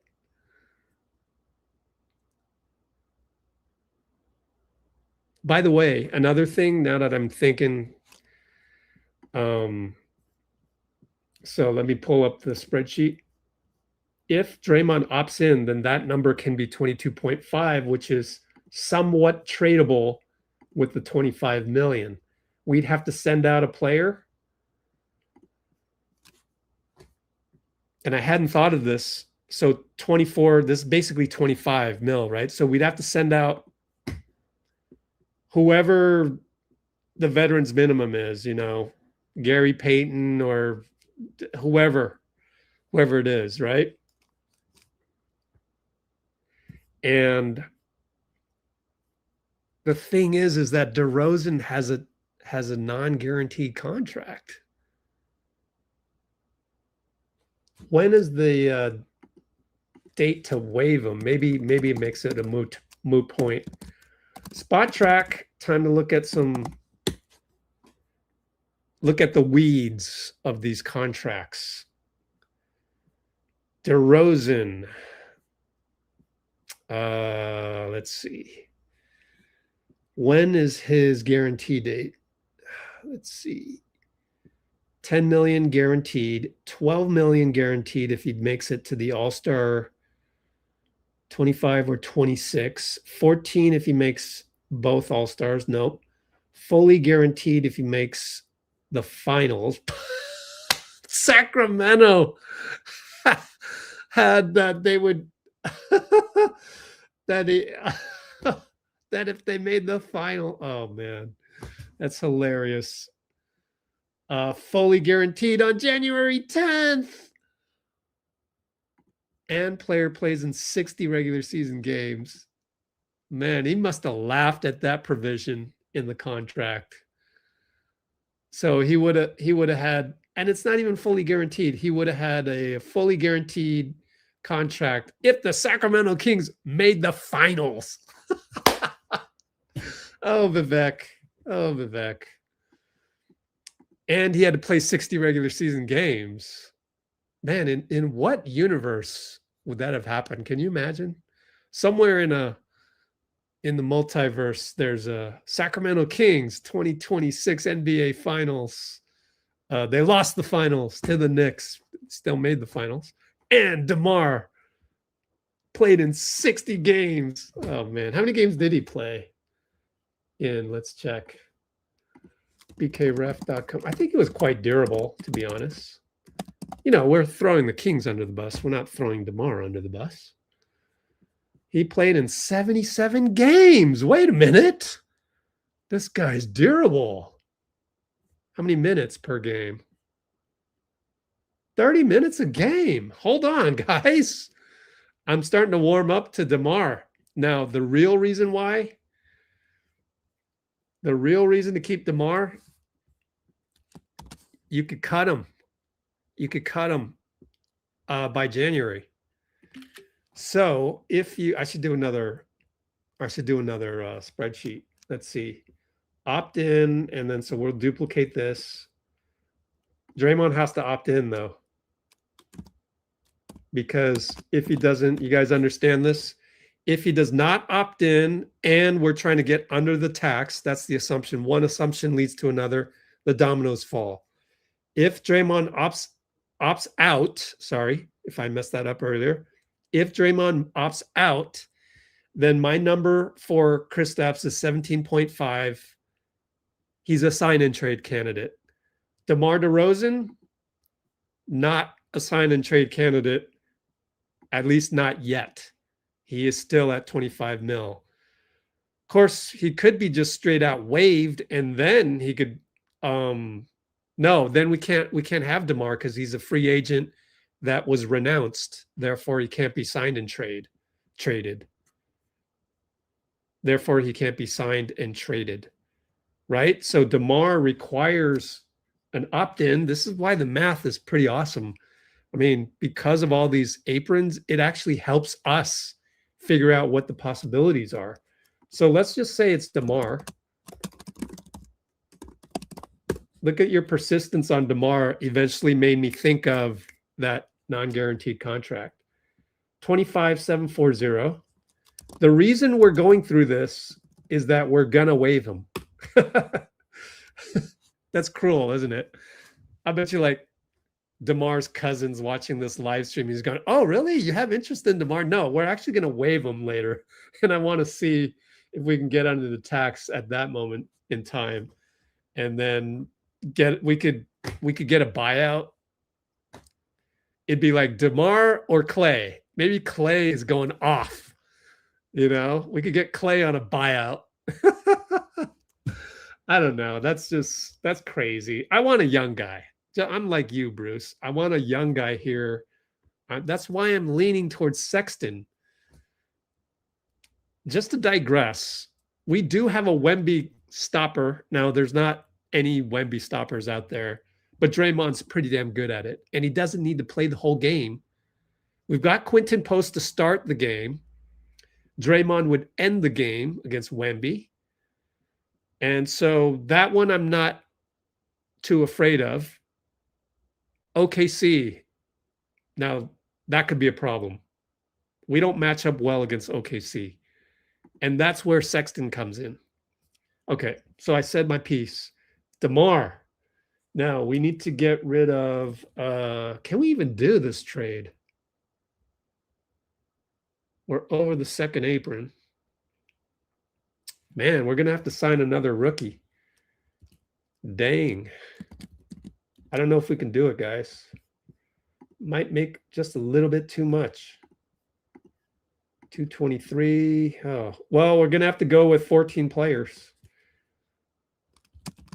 Let's kill the 15th slot. No 15th player. And that's hard to do when you've already got Moses and Jimmy not playing. No, I don't think we can get under. You'd have to... Quentin Post wouldn't be on the team anymore, based on my math. So Quentin Post out and make this a veterans minimum. Nope, we're still over the second apron. Whew. You'd have to... You'd have to have another rookie here instead of Gary Payton. Oh, you could just not have a taxpayer mid-level. My bad. So you could do that. Let's undo all of that crap. Oh, don't you love undo? All right, so I'm going to just make this a veterans minimum. Let's just call this 13th slot. Take away the bold, make this 245000. And we're under the second apron with DeMar. Wait, no, I haven't even updated his number. Wow, that wasn't even with the right number. 25740. Yep, we're under the second apron. Did it. So DeMar, no taxpayer mid-level.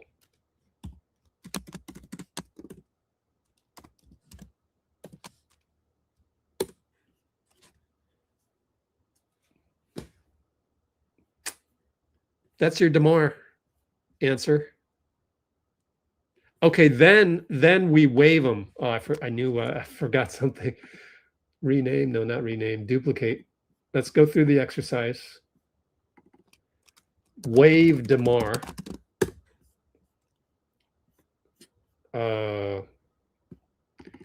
Waive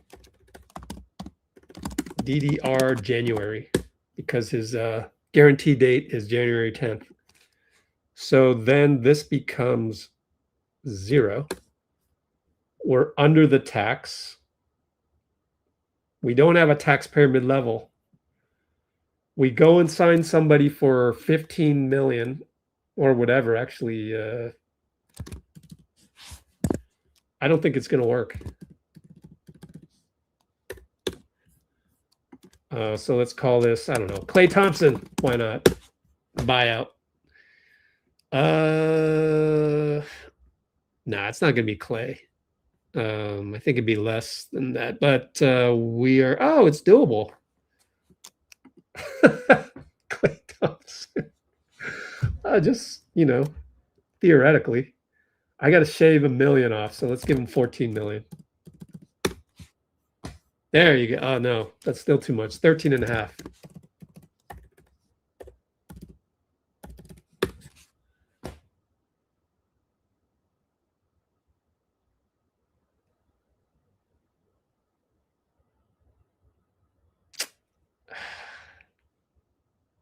I don't know about that, man.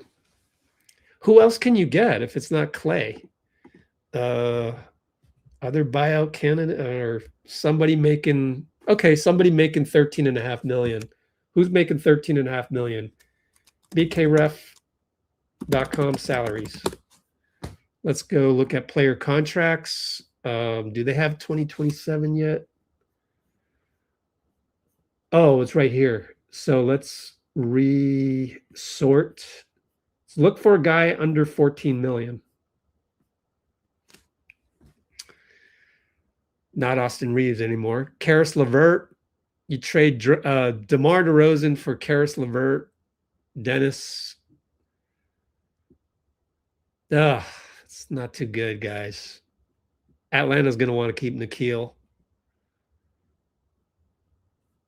I don't know. The branch that goes down the DeMar DeRozan path. Oh, I don't know. He is durable, though.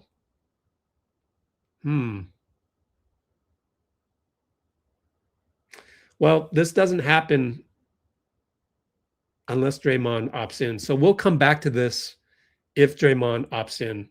Otherwise, it's not even worth talking about. Norman Powell. Isn't he a free agent?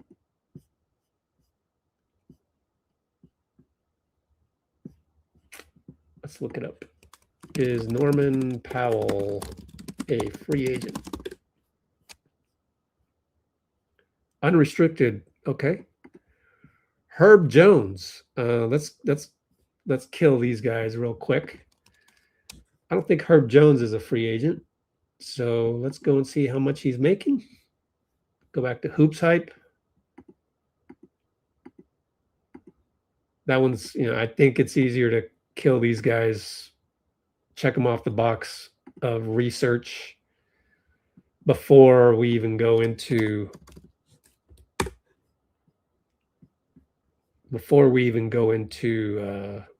Norman Powell. So Herb Jones.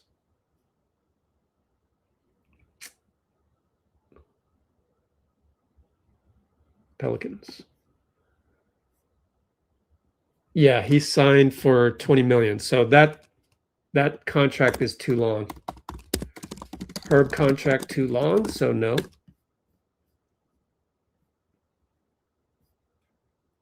Dorian Finney-Smith. What team is he on? Dallas? No, Houston, right? Oh, is he? Oh, player option? Ooh, nope. See these guys? So,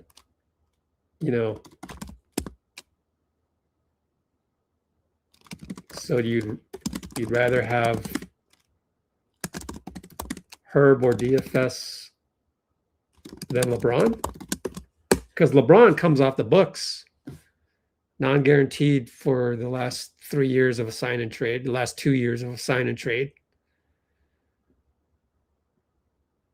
Same reason for DFS, kind of too long of a contract. Why wouldn't you just go and get LeBron at that point? So Norman Powell, next up. Unrestricted free agent. Let's double check that and make sure he's not a Miami Heat anymore. Sometimes AI is wrong. Okay. Yeah, Norman Powell's doable. Would you rather have Norman Powell or Sexton? Yeah, okay, Norman Powell. I like it. Here it is. Dre opt-out. Dre opt-out. I should put sign and trade KP. Norman Powell for 17.5. Let's make sure what was his salary before that? Ooh, 20 million. But 17.5 is not bad. I think it's, in the range. He'd have to want to come here, or Miami. Would they want Kristaps? The good news with Miami, they need to fill their roster. However, I don't know if they can afford to have Powell on the team. So if they do a sign and trade,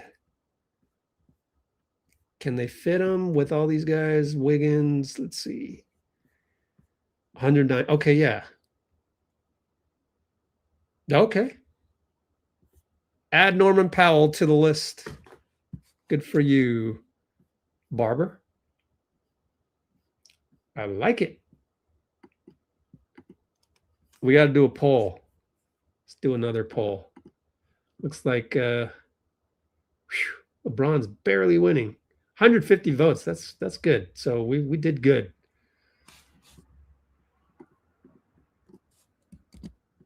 Screenshot that.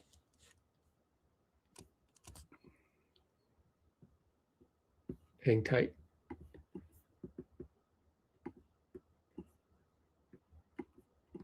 Oh. Trying to get the right screenshot here. There we go.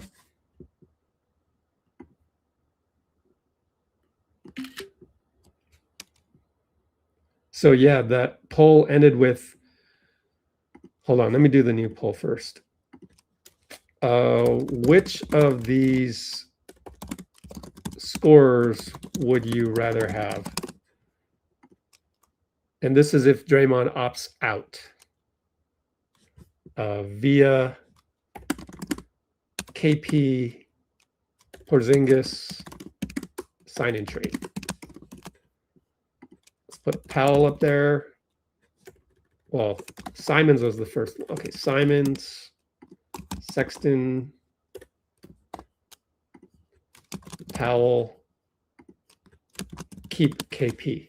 Start poll.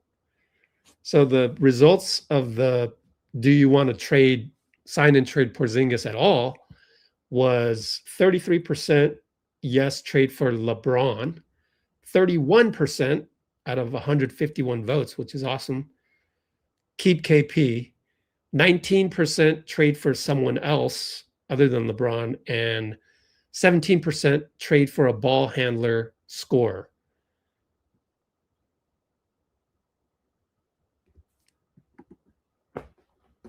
It just depends on our front line, right?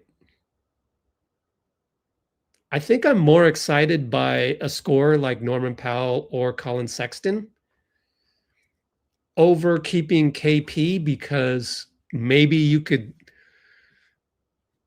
because our center spot isn't all that important, maybe we could shore up the 5 spot with Charles Bassey, because I like Bassey, and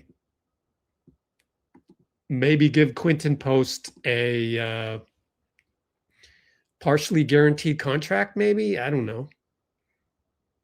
No, I think it's just going to be we just got to give him the qualifying offer to, I think it's pretty much set in stone at 2650. Let's go look it up on SpotTrack.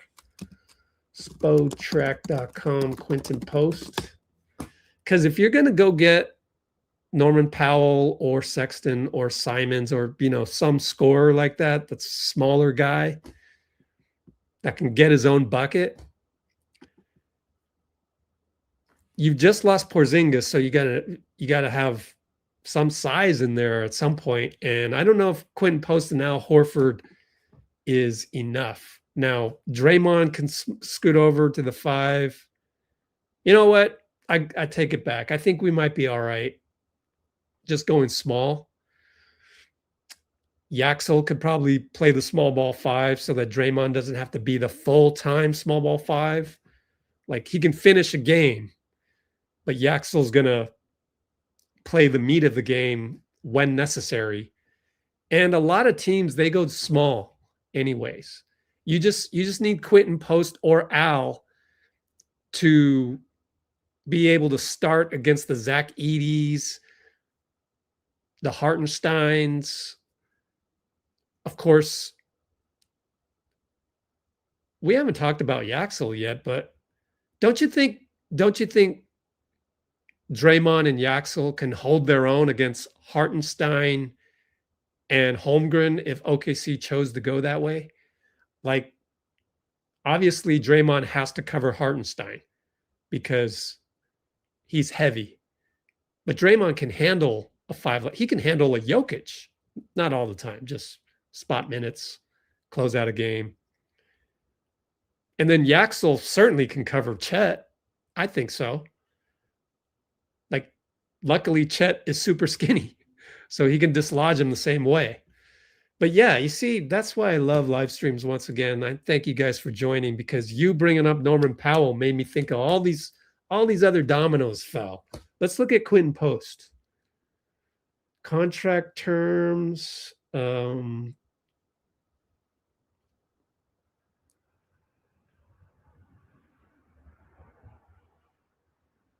Cap hit. Okay, so it's just a qualifying offer. So I don't know how those work. I think it means, as a restricted free agent on a rookie contract, right here, restricted free agent, that as long as we can give him the qualifying offer. I don't know. Sorry. I don't know what that entails. Can we like make it non-guaranteed, or I don't know what that means. I don't know if it's guaranteed or not. I would assume it is. So we don't know on Quentin Post just yet. But I think, honestly, we're okay in the West now that we got Yaxel for spot minutes at the 5. Duncan Robinson. Oh, wow. I'd rather have Norman Powell, wouldn't you? But Duncan, is he a free agent? Detroit. No. Oh, this isn't old. He's a free agent then, huh? No, he's not. 15 million. It'd have to be Duncan Robinson and somebody for. Now, if Detroit lost Jaylen Duren, if they lose Jaylen Duren, then maybe. But like I said, I'd rather have Norman Powell. So, but that's interesting. Brought up Duncan Robinson. It'd be a sign and trade to. They'd have to throw in a player. I was just saying, positionally, if they lost Jaylen Duren, then Porzingis. Who knows if Porzingis' stock is going up or down right now? You never know. It could change on a dime.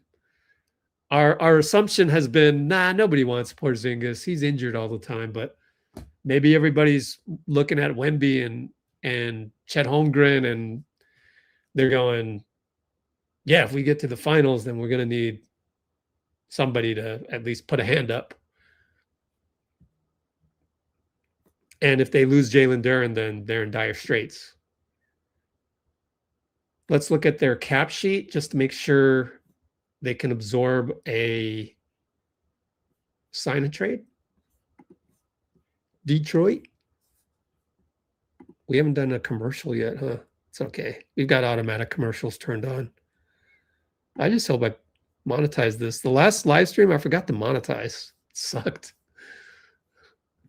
Okay. They've got, they're fine. Building their roster right now. They're fine. Okay, Duncan Robinson is an idea. Yeah, Norman Powell, right? I forget why they had to let him go. Monetarily, I think they can keep him. Where's my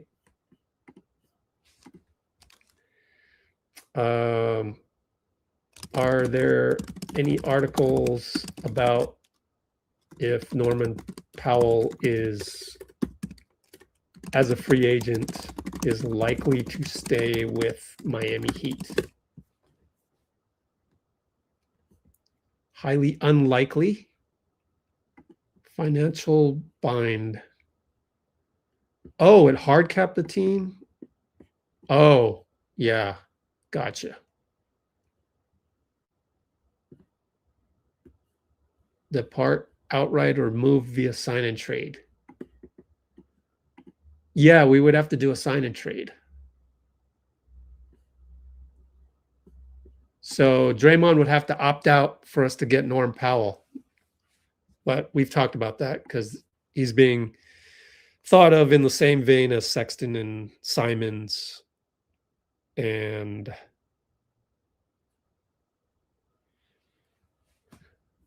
Powell. Now, Duncan Robinson is signed, so it can be either or for that one. Draymond opting in or out. Wow, that'd be quite a get Norman Powell, man. I like it. How's his defense? Is it any good?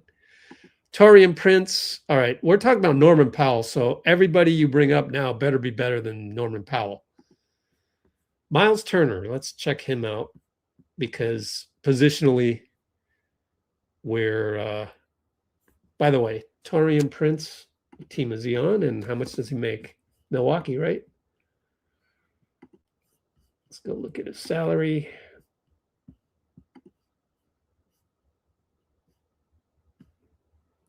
Player option, $3 million. We don't trade for veteran minimums. You know, that's neither sexy nor realistic. Veteran minimums are free agents, and he's going to opt in. So there's no reason for him not to opt in. Miles Turner. We happen to be on the same page as that. Well, he got a long-term contract, so no, we've ruled out long-term contracts. So I'm going to say no to Miles Turner. And it's a procedural.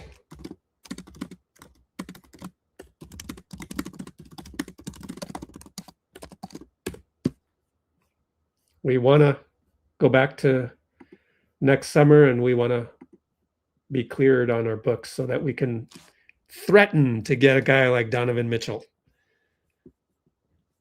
Just make people nervous because you never know. Donovan might want an out as well. It might be good for Donovan. We talked about Jones and Murphy. We're not going to do the 3 picks.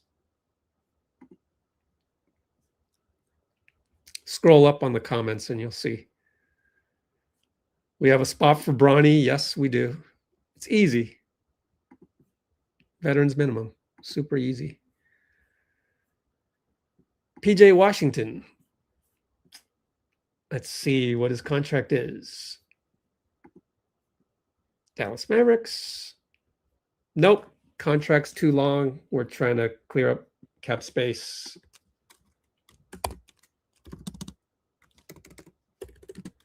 PJ Washington, contract too long. Definitely. I've done multiple videos on LeBron, and we talked about that earlier. LJ can make the team. He doesn't need to make the team. He's a two-way. LJ is already two-way contract guy. He's effectively made the team, but he could get waived just like that. Two ways come and go. We talked about Jimmy and Moody already. Scroll up on the comments. Let's see. I'm a Sexton guy.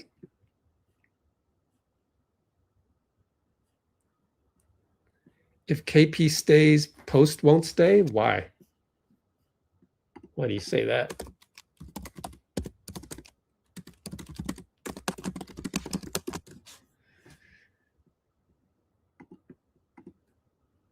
If we still be running the Curry system. But Sexton can run the Curry system. I'm sure he can. Poole did.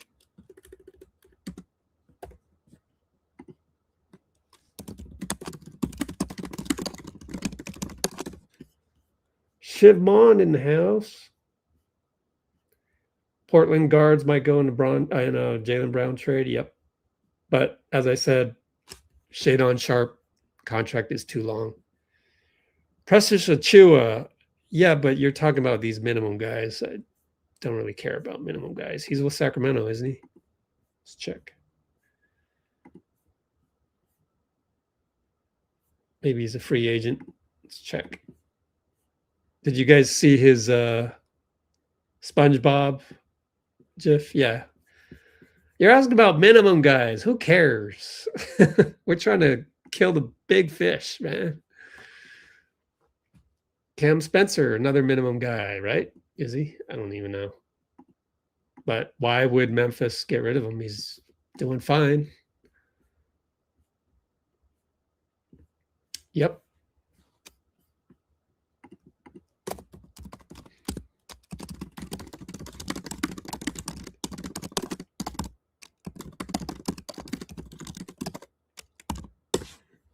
And it's a minimum. You don't get minimums in trades unless it's a bigger trade. But you guys just need reps. Just get reps and understand how understanding all this stuff gives you so much more knowledge.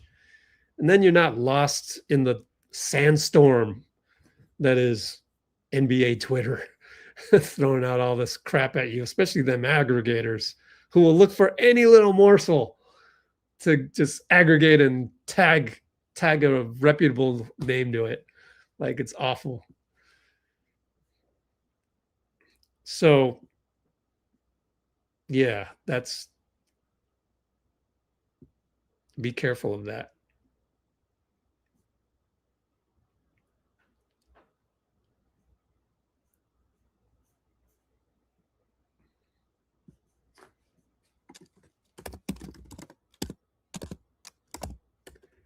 I already tried to trade Pods and Jimmy for Kawhi.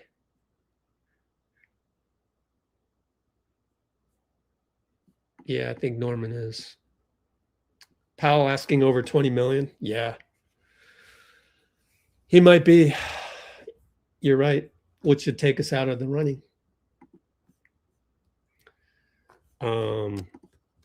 What would be his expected 2026-27 salary?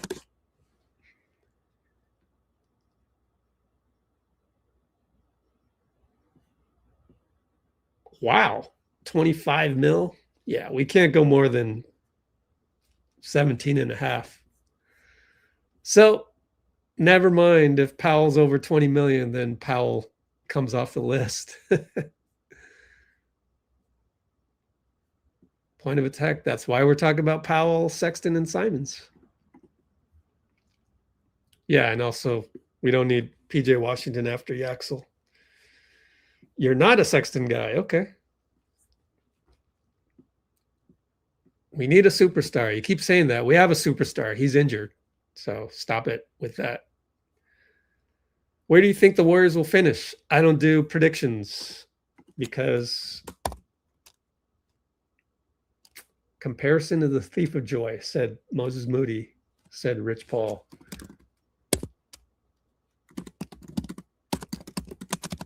So I avoid crap. Comparisons, rankings. What's A stand for?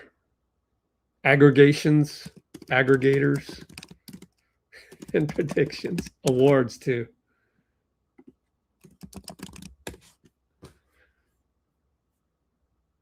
It ruins your experience if you're complaining all the time. I don't see the need to complain. Basketball is the best sport ever invented, and we have one of the best franchises on the planet Earth, if not the best. 4 chips in 11 years. That makes us the best franchise on Earth. You got to appreciate that.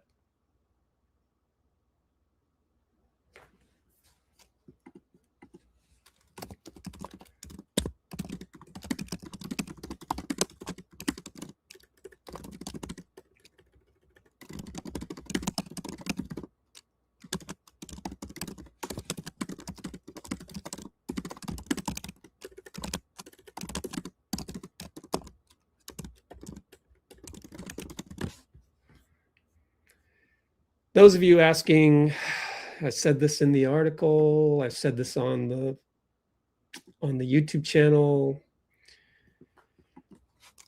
It's not really about Kristaps. It's about the salary slot. You need to sign Kristaps to have the salary slot. You do not renounce him just so you can go get a $15 million free agent in a very limited free agent pool, especially now that we have Yaxel. So, like, Yaxel makes free agents like Rui Hachimura irrelevant, makes John Collins irrelevant for us.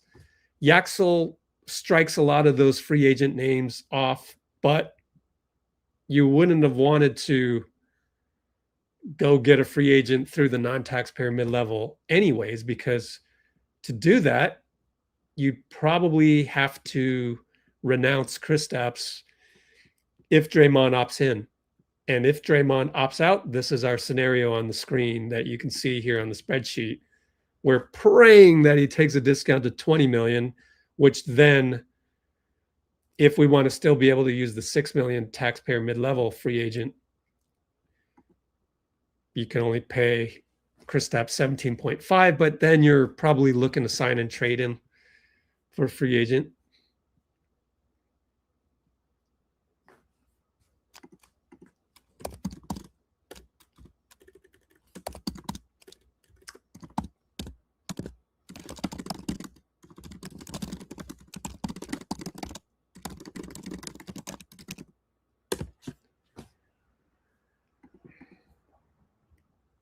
Boy, you're just naming names.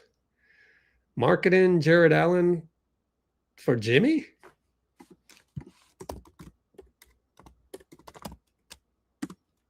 So those are big fish. Big fish require Jimmy. I said Jimmy not being traded due to corporate event with Lacob, but maybe in February. Can go target Jaylen.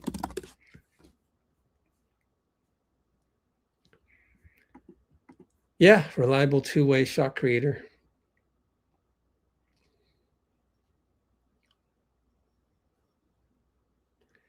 If KP stays, we don't need 3 stretch 5. We need a traditional lob threat. KP is the traditional lob threat. You don't need more than one lob threat, really. Jimmy will be out for a long time. Not necessarily. Who got back from ACL? Somebody got back from an ACL pretty quickly. Mahomes, yeah.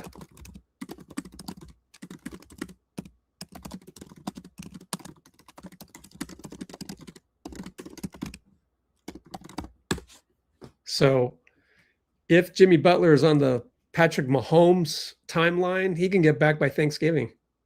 That's not a long time at all. But yeah, he'll be back by February.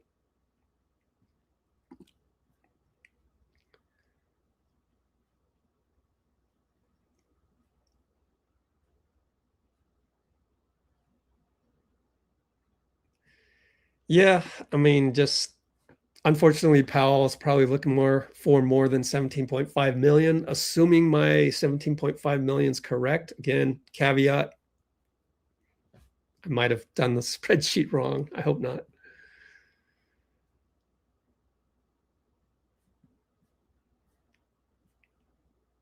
Walker Kessler? I don't think so.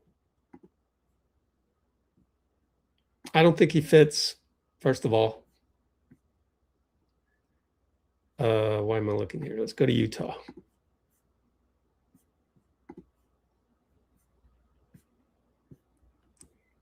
Oh, right. He's going to do a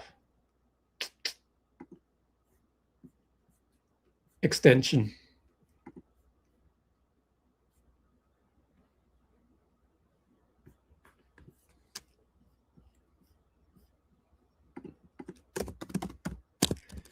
We are not extending Kessler for what he wants, which is like 30 to 40 mil per year. This is a Steph solar system, not a traditional, Walker Kessler impactful system. Don't think that it's a good fit.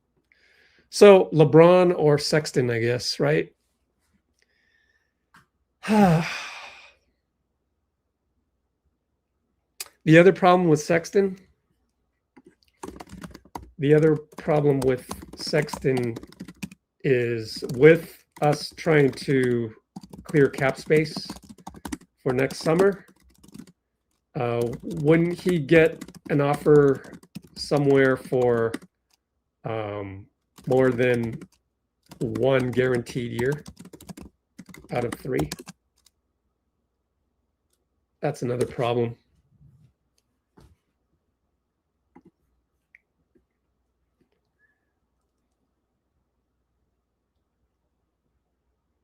We're not trading picks for Spencer, Pippen, Ty Jerome.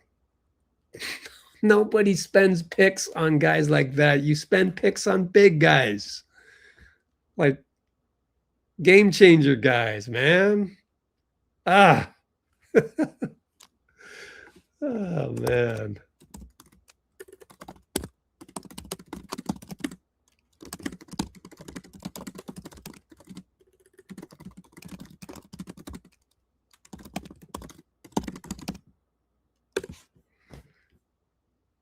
Anyone who was waived. I mean,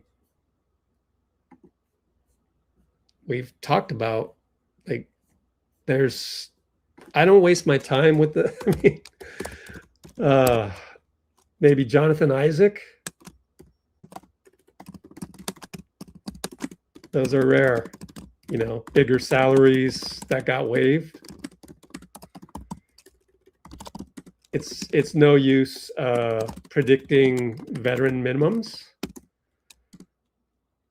And for Isaac, he doesn't really fit.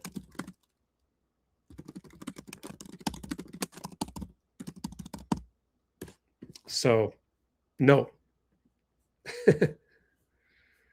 So I guess it's LeBron. That's why you go through this exercise and you kind of land on LeBron and you kind of go,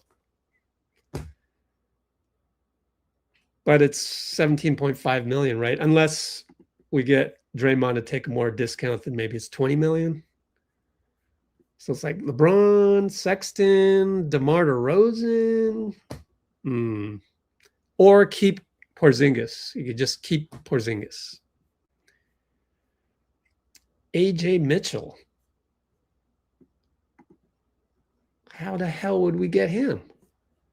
Man, we're at basics of trade machines, right? You ever done trade machine? $3 million. Why would they do this? Or 26, 27.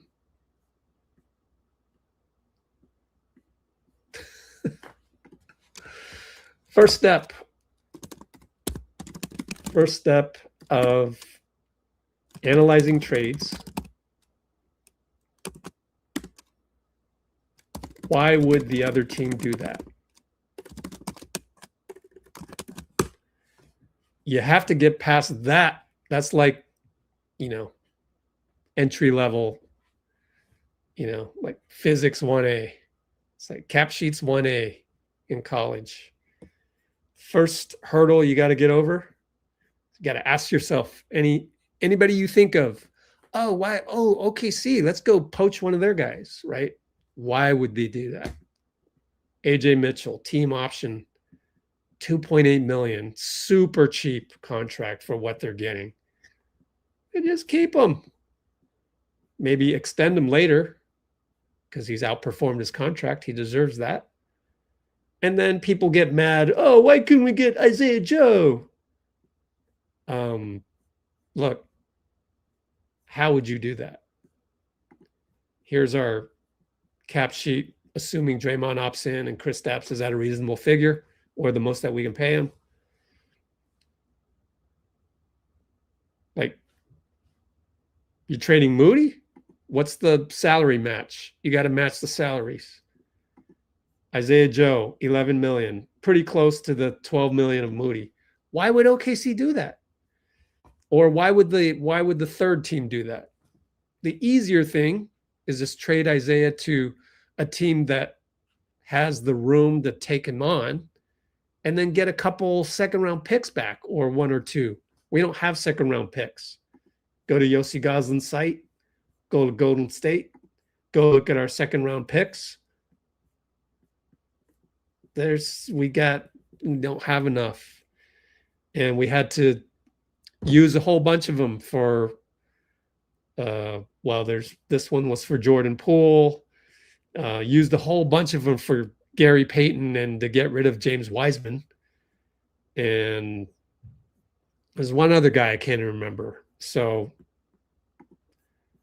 we don't have them. That's the price you pay when you have Steph Curry. And at the time, Draymond making a ton. And at the time, Clay making a ton. You can't just go, oh, we want 4 championships with these 3 Hall of Fame guys and expect them to just easily come off the books like that. So all of you guys that are negative Nancy's like that, you don't have an appreciation of the cap sheet and the evolution of it year by year and how much we were paying Steph and Clay and Draymond. And really, at the time, we had to fit all that with KD and then D'Angelo and then Wiggins, which then Wiggins was combined with Dennis to get Jimmy. Like, we have a top heavy cap sheet. We should be privileged to have that. You don't get to this point without some superstars. You got to get Hall of Fame guys. You look at Oklahoma City, look at this. Look at this. 40 million, 40 million, 40 million. Why? Because they're damn good. They might be in the Hall of Fame someday. Damn it. I kid. No, I don't want to get mad at you getting mad at the Warriors. That's silly. But all these guys on Warriors Twitter, every day complaining about Lacob, every day complaining about this and that. The one guy they will never complain about is Steph. And yet Steph is really the reason the salary there, you can't do much after that, and you need another star. Like, I'm not saying blame Steph. No, I don't blame anybody. I'm saying stop complaining. That's all I'm saying. You'll be a much happier Warriors fan and you'll love the game more. I swear it always comes down to guys like me that have either played the game competitively, known a whole ton of people that made it. And I know that through my basketball leagues. And I don't mean just make it to the NBA. I mean making it, playing overseas, playing in the Philippines. You get to know these players, professional players. Like, they play basketball as a living. They get paid to play basketball. Whereas in my men's league, they were always picked up as ringers, but someone had to pay me to rent out the gym, to rent the refs or to hire refs and organize the schedule and stuff. It's totally flip-flop, but you understand it and you appreciate it because you wish you had more than just this rec league. And we would make teams to go play in an out-of-state tournament or something like that. Going through that process of trying to recruit guys to play on your team, like this guy, used to play for, San Jose State 15 years ago, but he's damn good right now. Like in day job, he works for PG&E, some shit like that, right? You try and pick up these guys. You have to pay for them. You have to pay for him for your entry fee in the tournament. You go through this process.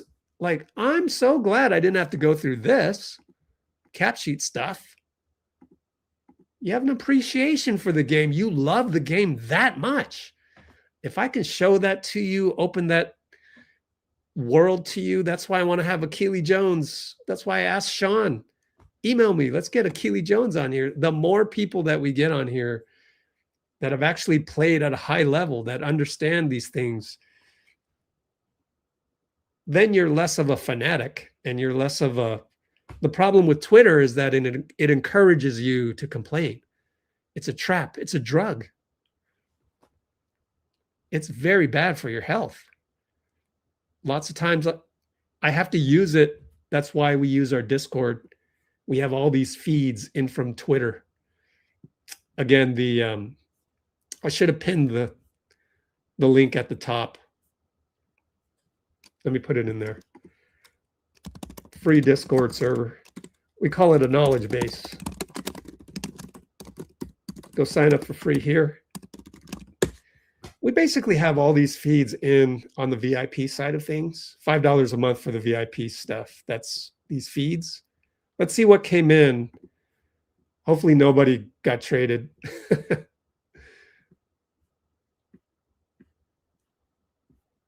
Let's go to the NBA live feed. That's why all these tweets that come in, there's no replies.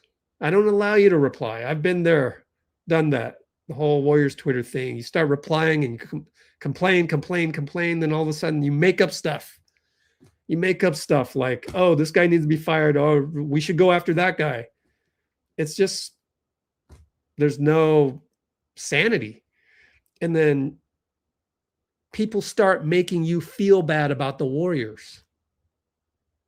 I will never make you feel bad about the Warriors. I'm here to make you feel good about the Warriors. That's why we're going through all of these possibilities.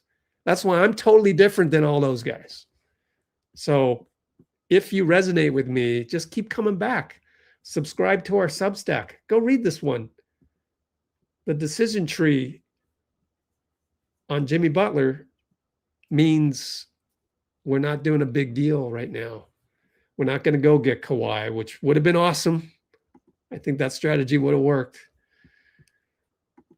And then, like with Kawhi, I would have traded pods just to make the numbers work. It wasn't that I hated pods or anything. And so it's just a different take. It's a different approach to the game. And I love the game too much. That's why I got to come back here and share it with you the right way. At least that's my opinion on it. And I really do think that all the negativity and the way I used to be that way. I used to complain back at people on Twitter or this and that. I used to, if I'm high-fiving Luke Laux at Game 7 in Houston, am I complaining about the team? Of course not. I just got high-fived by an assistant coach that just did a pregame routine, Game 7 with Draymond. I'm just walking to my media seat, and he's high-fiving me. Steph Curry comes down the tunnel in Portland, slaps me on the butt on the way back to the locker room.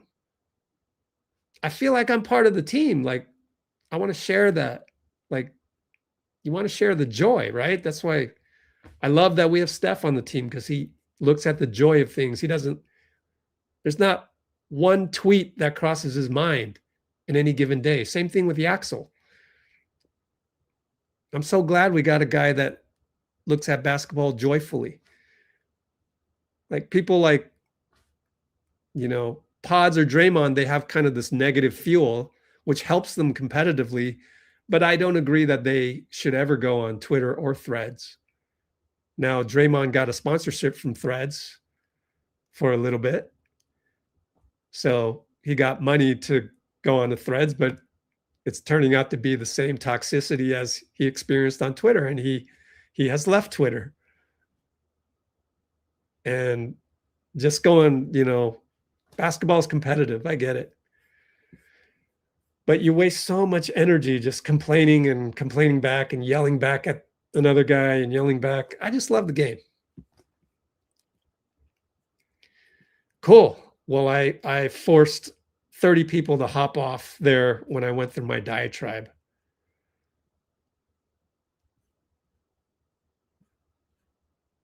Oh, you want to sell Joe Lacob? Man, you didn't listen to a word I said. That's okay. That's your own battle. LeJay Jones, yeah. I'm trying to get somebody on the live that'll talk about LeJay. I tried to get Luke Laux, but he left me on red. AJ's a good fit. No kidding. He's a good fit on 30 teams. What happened to Seth? I don't know. He might be too injured. Good on you, Ted. I'm glad you found us. I'm glad I found you. Hoping the Warriors would trade for Cam Carr. Oh, yeah. Yeah. I think they tried. Sounded like Mike tried, but it's a deep draft. So you got to have a lot to give to get another first rounder. Second round picks, for example, which we don't have. We didn't have. Oh, thanks. Resign. Hey, someone applauded it. Appreciate you, man.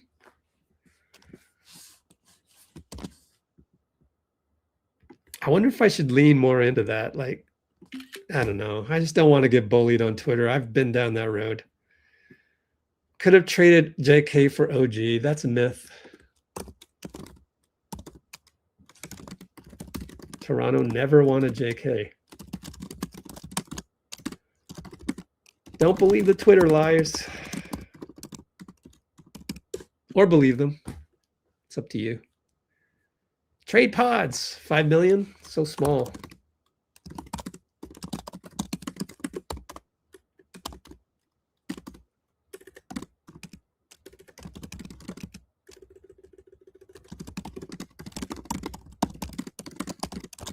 Who can we get back for 5 million? So go check out our Discord. Quentin Grimes. Let's see. I don't know. Philly.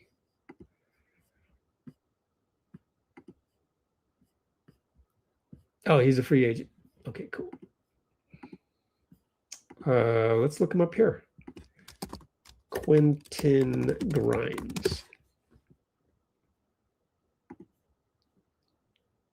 Spot track. Contract terms, 1 year, 8 million. Unrestricted. Okay, so he could be, yeah, Quentin Grimes or Sexton, right? Hey, good for you, man. Brought up a guy we can add to the list. I like it. Helping me out, and I don't have to go hunting for a guy on the list of salaries, which is very difficult. 6'10" in shoes. Ooh, 5th seed. That's that's high vibrational thinking. Yo, I like it. It's a little too far for me to go, and I don't want to predict because then it'll ruin it. And I've been wrong too many times to have a need to be right. So I'm not going to do what you do, but I know if I did that on Twitter, they would bully me. Be all kinds of aggro, the Warriors pages on Twitter would quote tweet me and say, worst tweet ever. Oh, thanks, Barber. Nice. Thank you, sir. Let viewers call you. Yeah, why not? Ooh, good idea, man. Oh, you left. I can't at you. I don't know. It's a new thing on YouTube where I can't at you if it was more than like 5 minutes ago.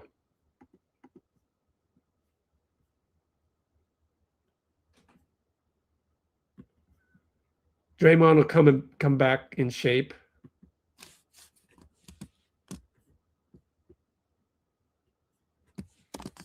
Yeah, let me do another screenshot.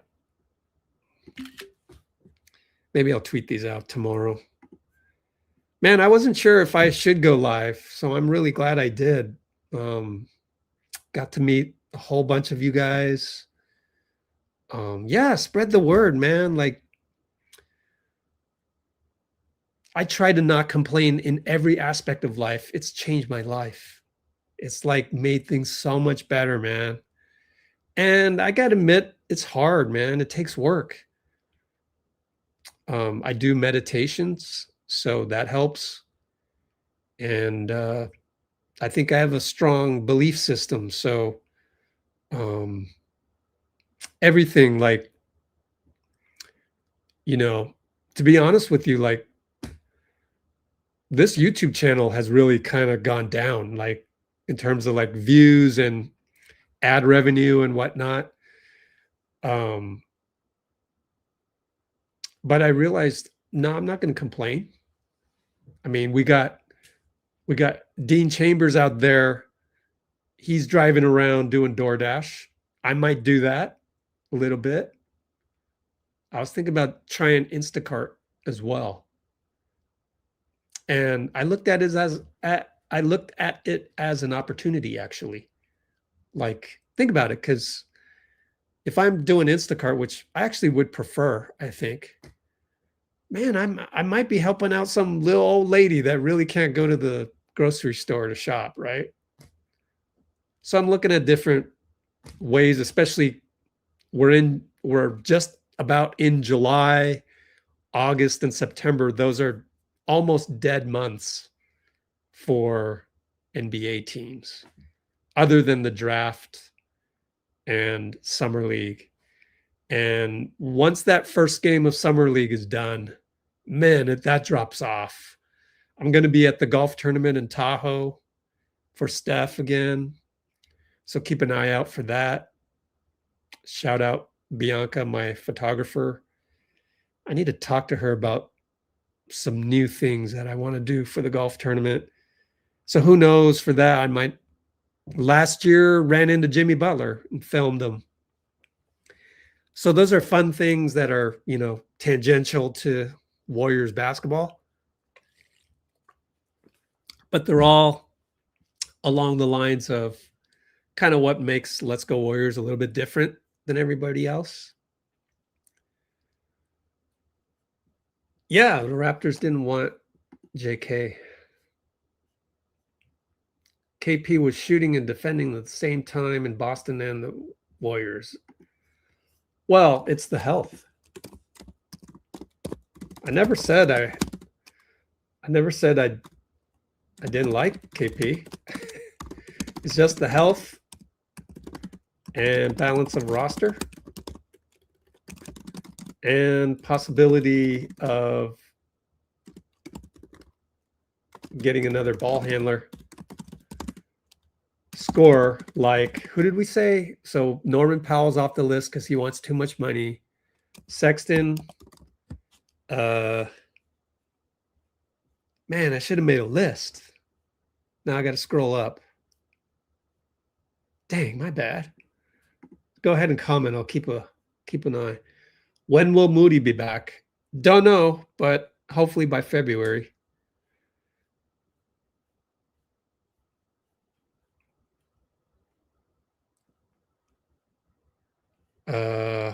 Who was the guy that we just came up with?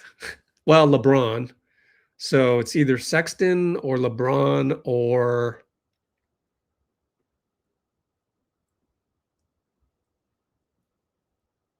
man, I'm scrolling up and I can't find it.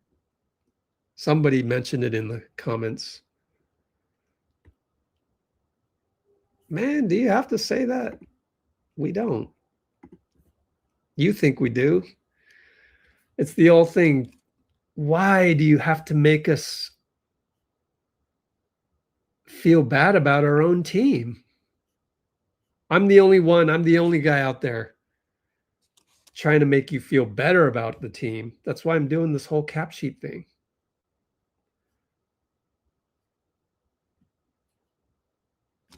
Man, who was it?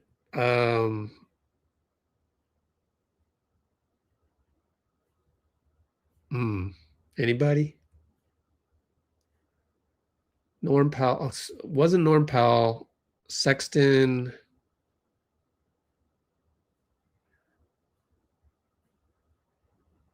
Grimes. Yeah, I'm pretty sure I already screenshotted you. Appreciate you. Let me see if I got you.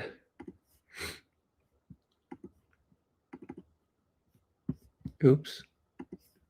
Check my files.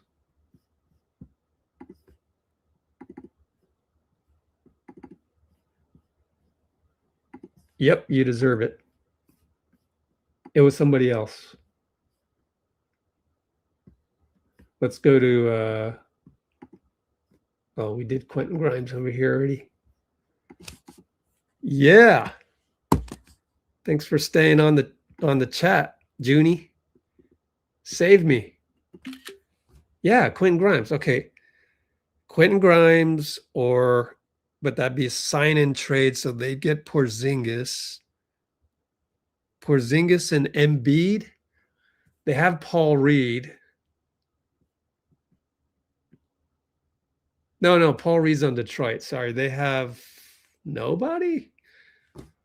That's intriguing. I think maybe we have found a team that might actually want Porzingis. I don't know. Yeah, Quentin Grimes. I won't forget that. Okay, where was I? You don't want Powell. Why? Yeah. So we're caught up on that. You don't want Powell, but somebody does want Powell. You got to tell me why you don't want Powell. However, he does make a lot of money. And I don't know if we can offer these guys more than that's another reason for keeping Porzingis.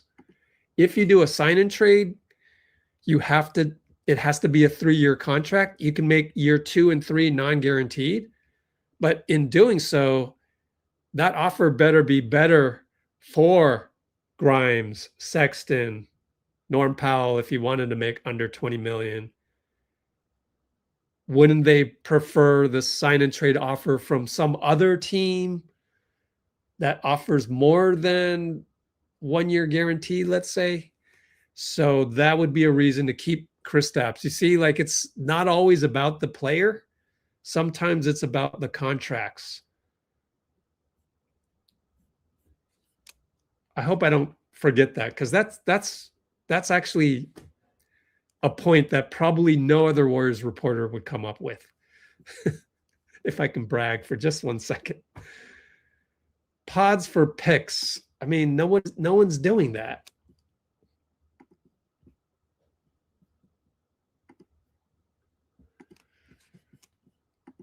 No one's trading for pods and giving us a pick. If we're healthy, yeah. Oh, yeah, don't forget about Guy.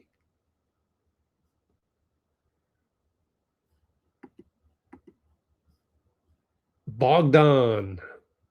Golly. See, wouldn't you just rather go for LeBron at that point? So Bogdan would be like plan C or D, right? So he's got to be better than the guys that we've mentioned.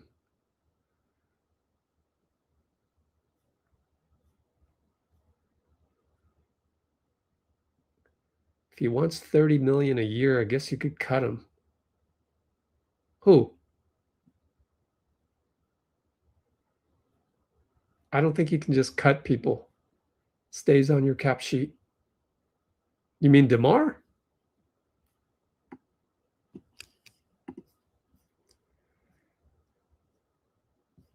Yeah, we do need to just get in the top 5 defense. Cut LeBron. We don't want him. How do you cut LeBron when we don't even have him? Grimes is all right, but does he have good defense? You know what I do? For those, I go back to NBA Draft. NBADraft.net. Quentin Grimes. Let's see what they say. 6'5". Defense, 8. I guess that's okay. Decent athlete, has moments. Man, he scored like 40 on us that one time, remember? Weaknesses, let's see, fits nicely as a 3-and-D prospect. His frame and active feet, he should be able to comfortably defend shooting guards and small forwards. So it's pretty decent defense. And I recall he had a pretty good game. Oh, we got another person from India, huh? Grimes for KP. Yeah, I think that's what it would be. Sign and trade wise, I think the most likely outcome is this. Draymond opts in, Kristaps 22.5.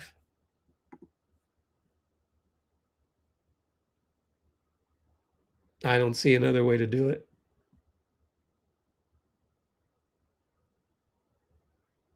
Because then you're doing a sign and trade.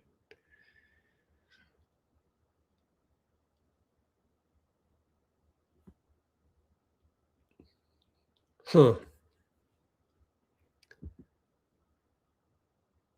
Take a risk on KP might be better than these. Oh, yeah. Yes. True. Also that Mike is trying to clear the books next summer.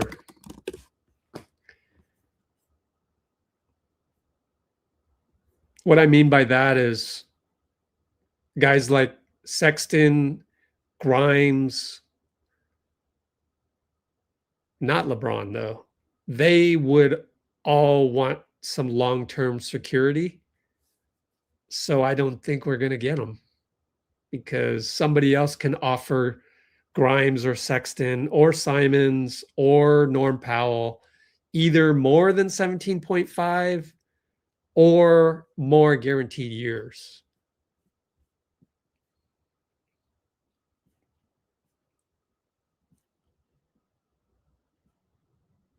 Yeah, there isn't a long list that's better than LeBron. The other, similarly on the LeBron front, it's totally understandable for him that it's only for 1 year. Again, looking at the Warriors cap sheet where it drops off next summer and we clear the books and then we can go out and, all these free agents you're naming next summer, man, it's a shopping spree, sort of. You figure Steph will give us a discount. Whatever happens with Draymond, I don't know. I tend to think next year is going to be partially guaranteed if he takes a discount. But yeah, let's say he opts in, then, it's look at all these small salaries. We could just go shopping for a ton of free agents. Start at the top. Donovan Mitchell. Hello, Donovan. Want to come? Nope. Okay, next. Just go down the list. Okay. I think I finally caught up on comments. Positional size. Yeah. And I'm curious as to LeJay's defense as well. Looks like we'll have more wings. So looks like the only thing we're missing is, if we could only get DeAnthony Melton back. Is there a way to do that through the KP contract? This will be the last thought of the night. Wow, I've almost been on 3 hours. Is there a way to get Melton back instead of Kristaps?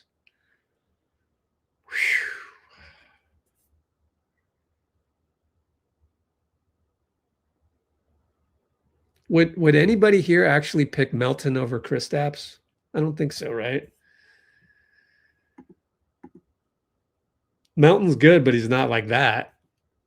And you'd hope that he does have more games played next season.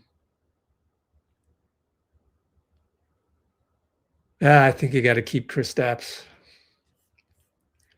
What do you think Steph would re-sign for? Okay, well,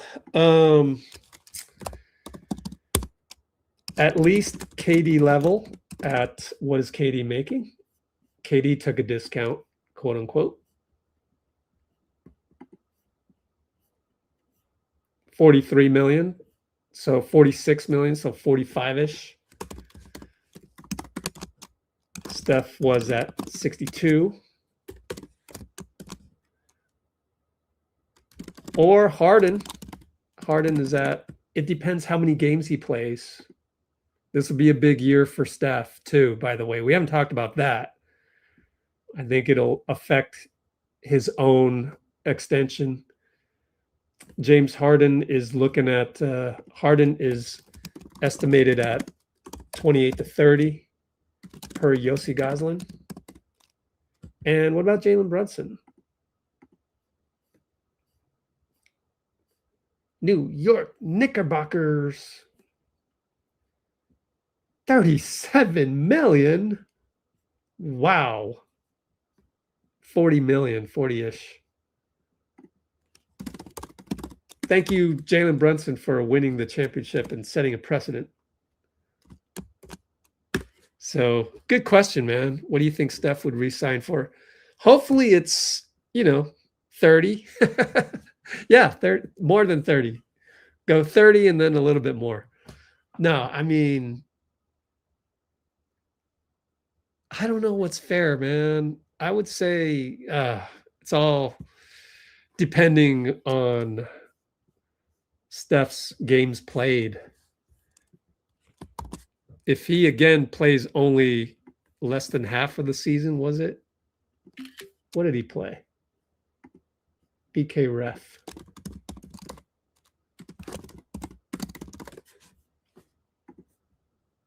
Someone out there's got it memorized. 43 games. I mean, effectively, that's half, right? So he needs to chop down his salary to 30 million if he's only going to play 43 games. Ooh, you would keep Melton over KP? I just don't think he's as tradable. He's considered a tier below.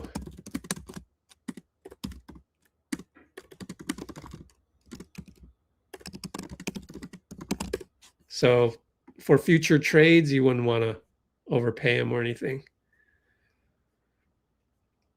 They released Seth Curry. Well, he's a free agent. And would anybody here want him back? Him being that injured? I'm not sure.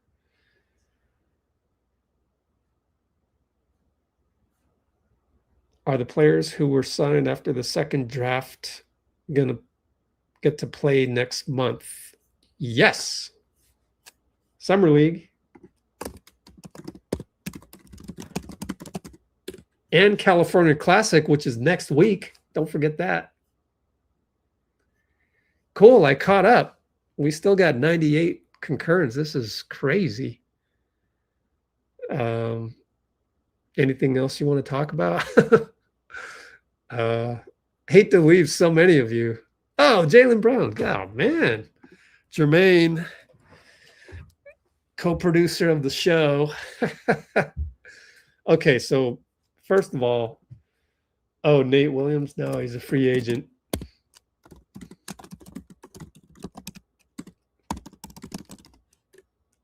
Can he come back and do another two-way? I don't think so. Let's see. I already did this. Can G. Nathan Williams get another two-way contract for 2026-27? I don't think so. I think he's played the maximum. No, he cannot. So free agent, not two-way eligible. I think we're good with another wing named Lejay. Undrafted players. No, it's just way too much to keep track of. I would lose my mind. Yeah, Bassi, we did talk about him. I just think we'll sign QP, thus making Bassi irrelevant. Assuming KP comes back. Although I love Charles Bassi, and actually, this is a case where I actually think he can be better than Quentin Post, but yeah, it's 51-49 Quentin Post. 51%.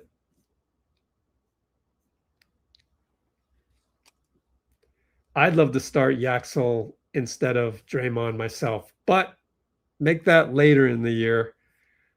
First day of the season, maybe not so much. Okay, let's talk about Jaylen Brown. First of all, we're not trading Jimmy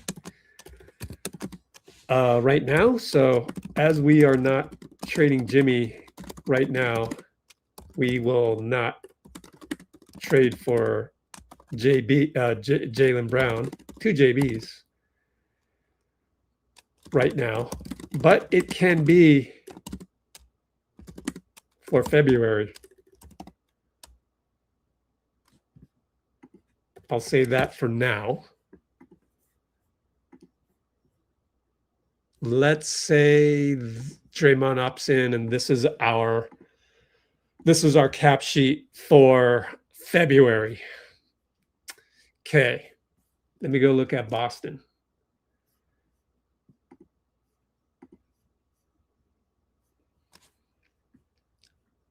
$57 million. It'd be a straight up, and then so we'd have to trade. So this is point number 2. Previous one was point number 1.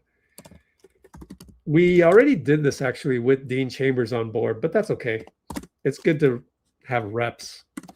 You know, Steph shoots, 500 to 1,000 shots per day, right? So me doing a Jaylen Brown analysis, I need to be doing that every day to get the reps. It would be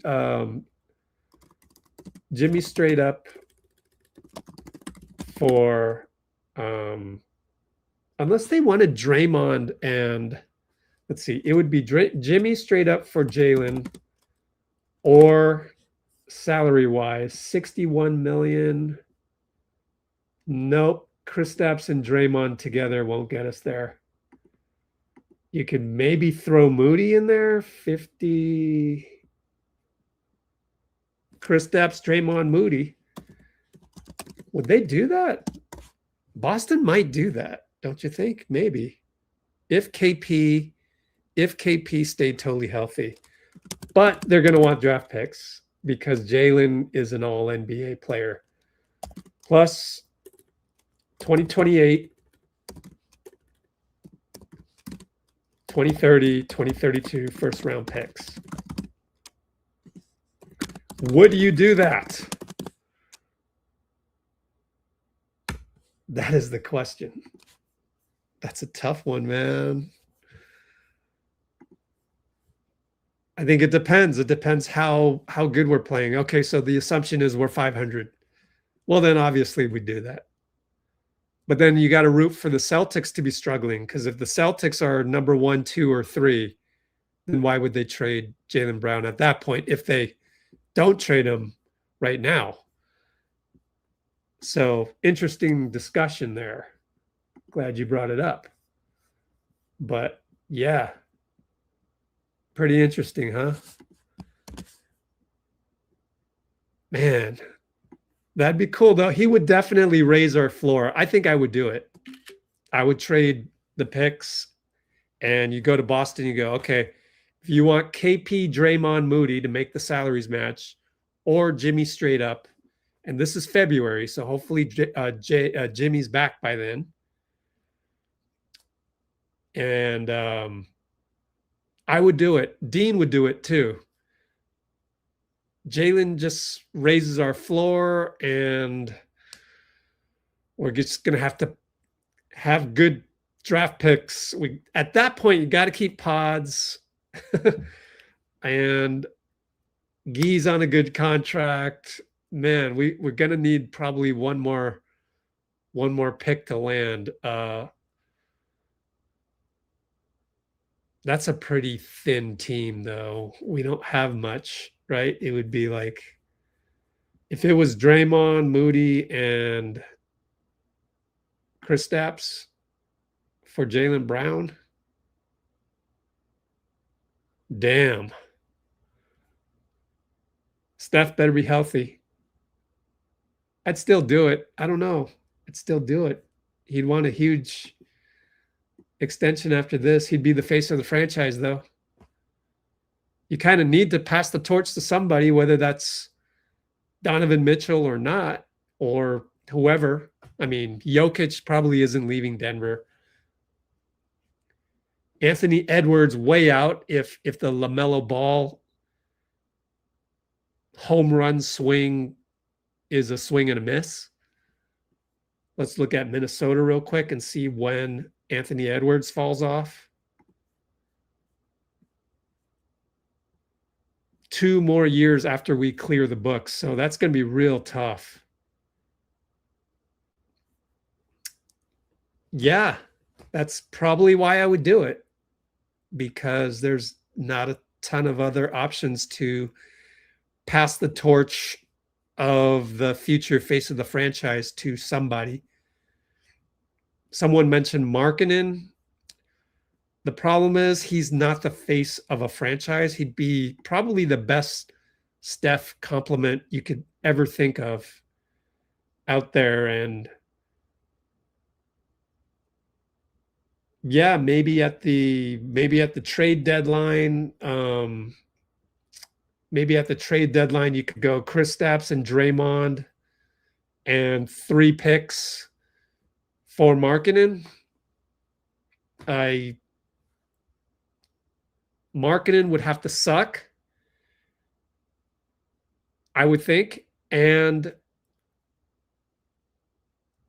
they would have to think that Draymond can add to their team in the playoffs. So there's Markkanen for you. I just did Markkanen. What else? Athleticism is what the Warriors severely lack. Yep. Let's see. Jimmy for Sabonis and DeRozan. Yikes. I don't think the Kings would want to do that. And Sabonis, let's see. Let's take a look. Sacramento. No, just comes off 1 more year. I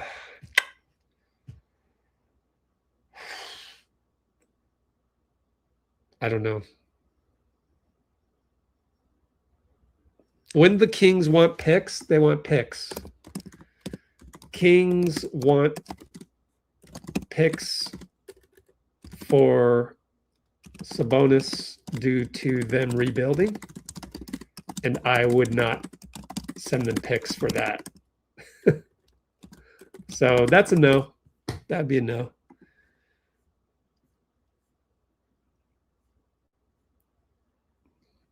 Yeah, Jaylen Brown, Steph, but it wouldn't be for that long because Steph's got to retire in the next 3 or 4 years, right? So you only have them, yeah, all right, 1.5 years, 2 years, maybe more. LeJ can do what Jordan Poole. Whoa. I don't think he can shoot like Jordan Poole. Who knows? He's a streaky shooter, right? So you never know. Maybe you can put it together in the NBA. maybe being around Steph and learning from Steph and having the mentality of Steph can make him, learn how to be a streaky shooter, but more so making shots and having a streak. Jonathan Isaac, we talked about that. We thought Isaac would not be needed considering we now have a loaded front court.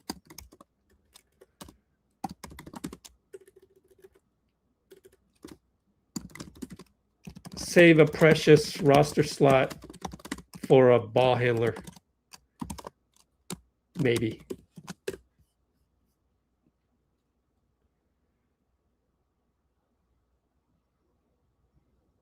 Draymond ain't gonna go, bro. He knows that he ain't cooking nothing without Chef. Well, we're talking about trading Draymond in February. If we're 500 and Boston's 500, a lot of crazy things have to happen. And that's the Jaylen Brown example. Otherwise, if things are going well, yeah, we're keeping Draymond. Like, there's no need to trade Draymond unless the franchise is in a tough spot. All in for Jaylen Brown, yeah, kind of. If the Celtics want Jimmy and we're 500, like we got to suck too. Everyone healthy plus LeBron could go all the way. Yeah. Health is tough to predict, isn't it? Aaron Gordon.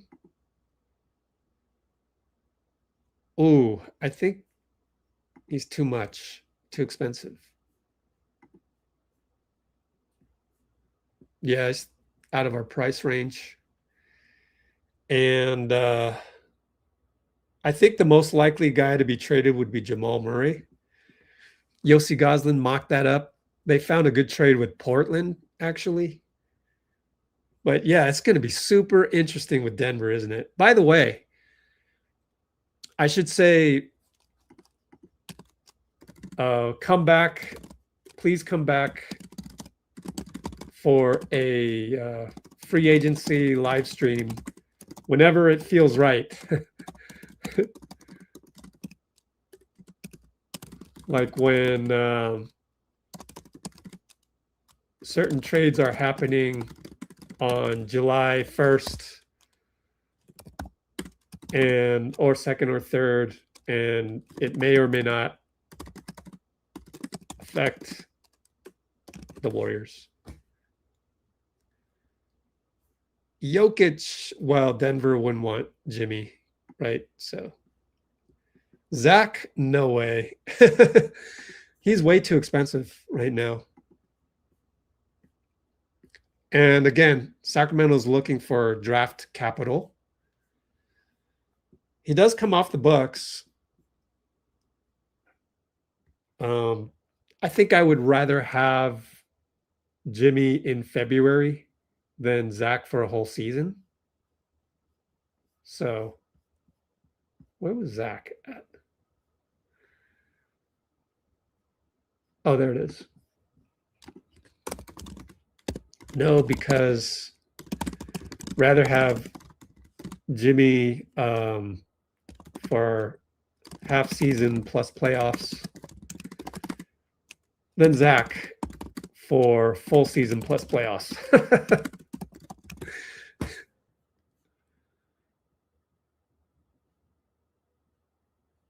Steph probably doesn't want to trade for some guys. Yeah, it depends on who the guys are.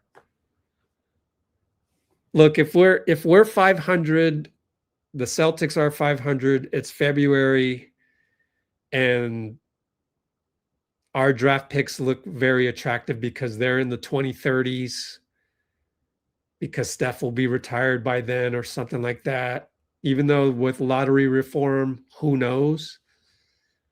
If that's the case, then I'm Mike Dunleavy, and I'm like, sorry, Steph. I know you love Draymond, but the Celtics They want Draymond and KP and Moody.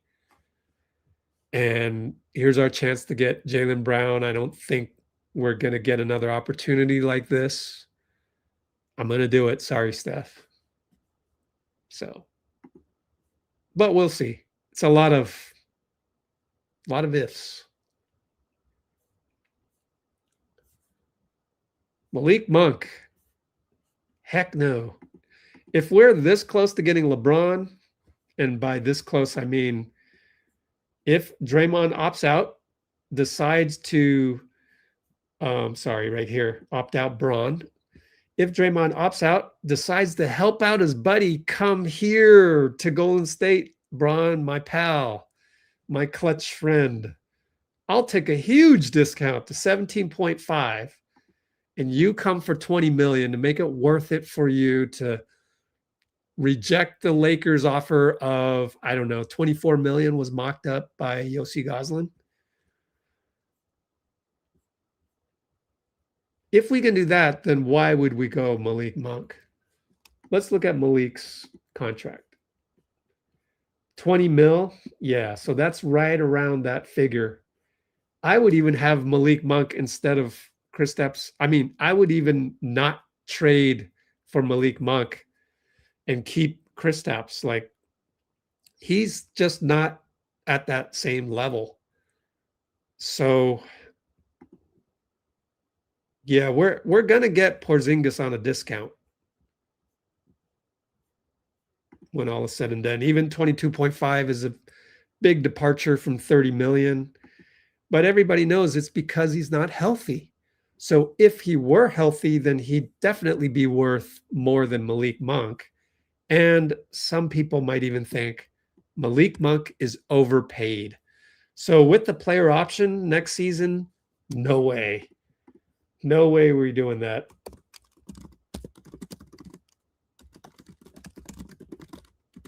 So no, for on multiple fronts. Like, might as well get LeBron instead of Malik. And this contract, it sucks. Like, it's an albatross at this point. Not quite as bad as Klay Thompson's, but pretty bad. Up there, 20 million for a guy who's really not a starter in the NBA. You're looking at comparisons like at that salary level, Nickeil Alexander-Walker, as we said. There are other guys like Quentin Grimes, Colin Sexton, Anthony Simons are all non-taxpayer mid-level. And I don't think Malik Monk is quite to their level. All right. Well, I've been on for 3 hours. I really appreciate all of you joining. Gonna call it a night, but thank you. That was fun, man. It was a lot more fun than I thought it would be, honestly. We're gonna go next live. Well, I'm doing the Valkyries. Any Valkyries fans out there? We're going to do Valkyries tomorrow at 4 o'clock against the Liberty. Yay, it's an early game. They're in New York.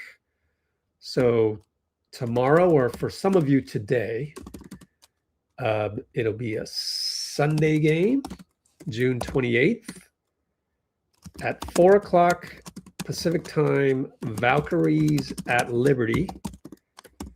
And then also, I wanted to go live for opt-in date, Draymond and Quentin Post.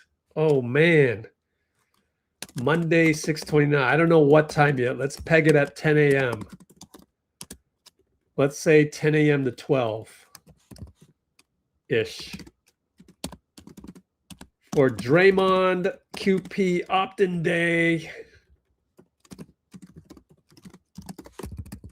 I mean, who else does this? I'm excited about opt-in day. I love the game too much, man. But I hope you guys do too, right? We're going to come back and check this spreadsheet. We're going to be able to update this spreadsheet and maybe lock in this number or if he were to opt out, then we figure out what that number is and then react on that. Basically what Yossi Goslin and Sam Quinn do over on Third Apron, but Warriors focused. And it's really a huge honor to hop on to Yossi's podcast every now and then down here. But we're cap sheet fiends, so that's what we do. Oh, man. So we're going to keep KP, huh? End the poll right there. 100 votes exactly? Oh, cool, man. That's good luck. That's a sign. Thank you, sir. Bruce. We'll talk tomorrow, Bruce. You want Jaylen Brown or not? Did you say? Let me know. I'm going to hit end stream now. Thanks, everybody. And if you get a chance, also do the buy me a coffee. Let's go, Warriors.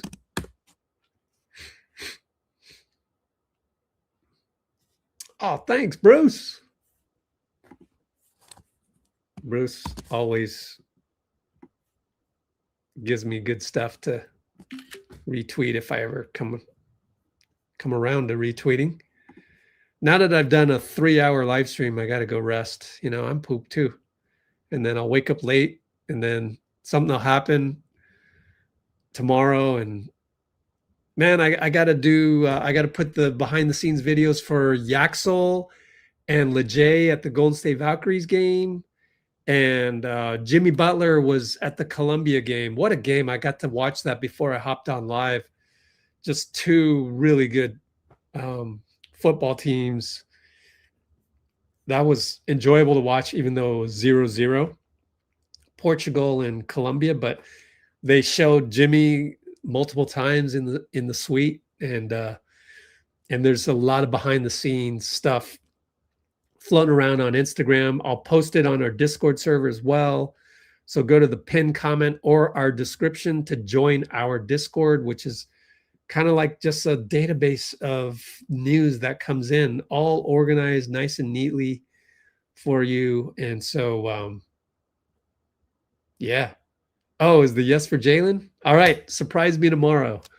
And I'll hopefully remember to ask you one more time to clarify if you said yes for Jaylen Brown February trade, because Jimmy's not getting traded right now. But I talked about that 3 times.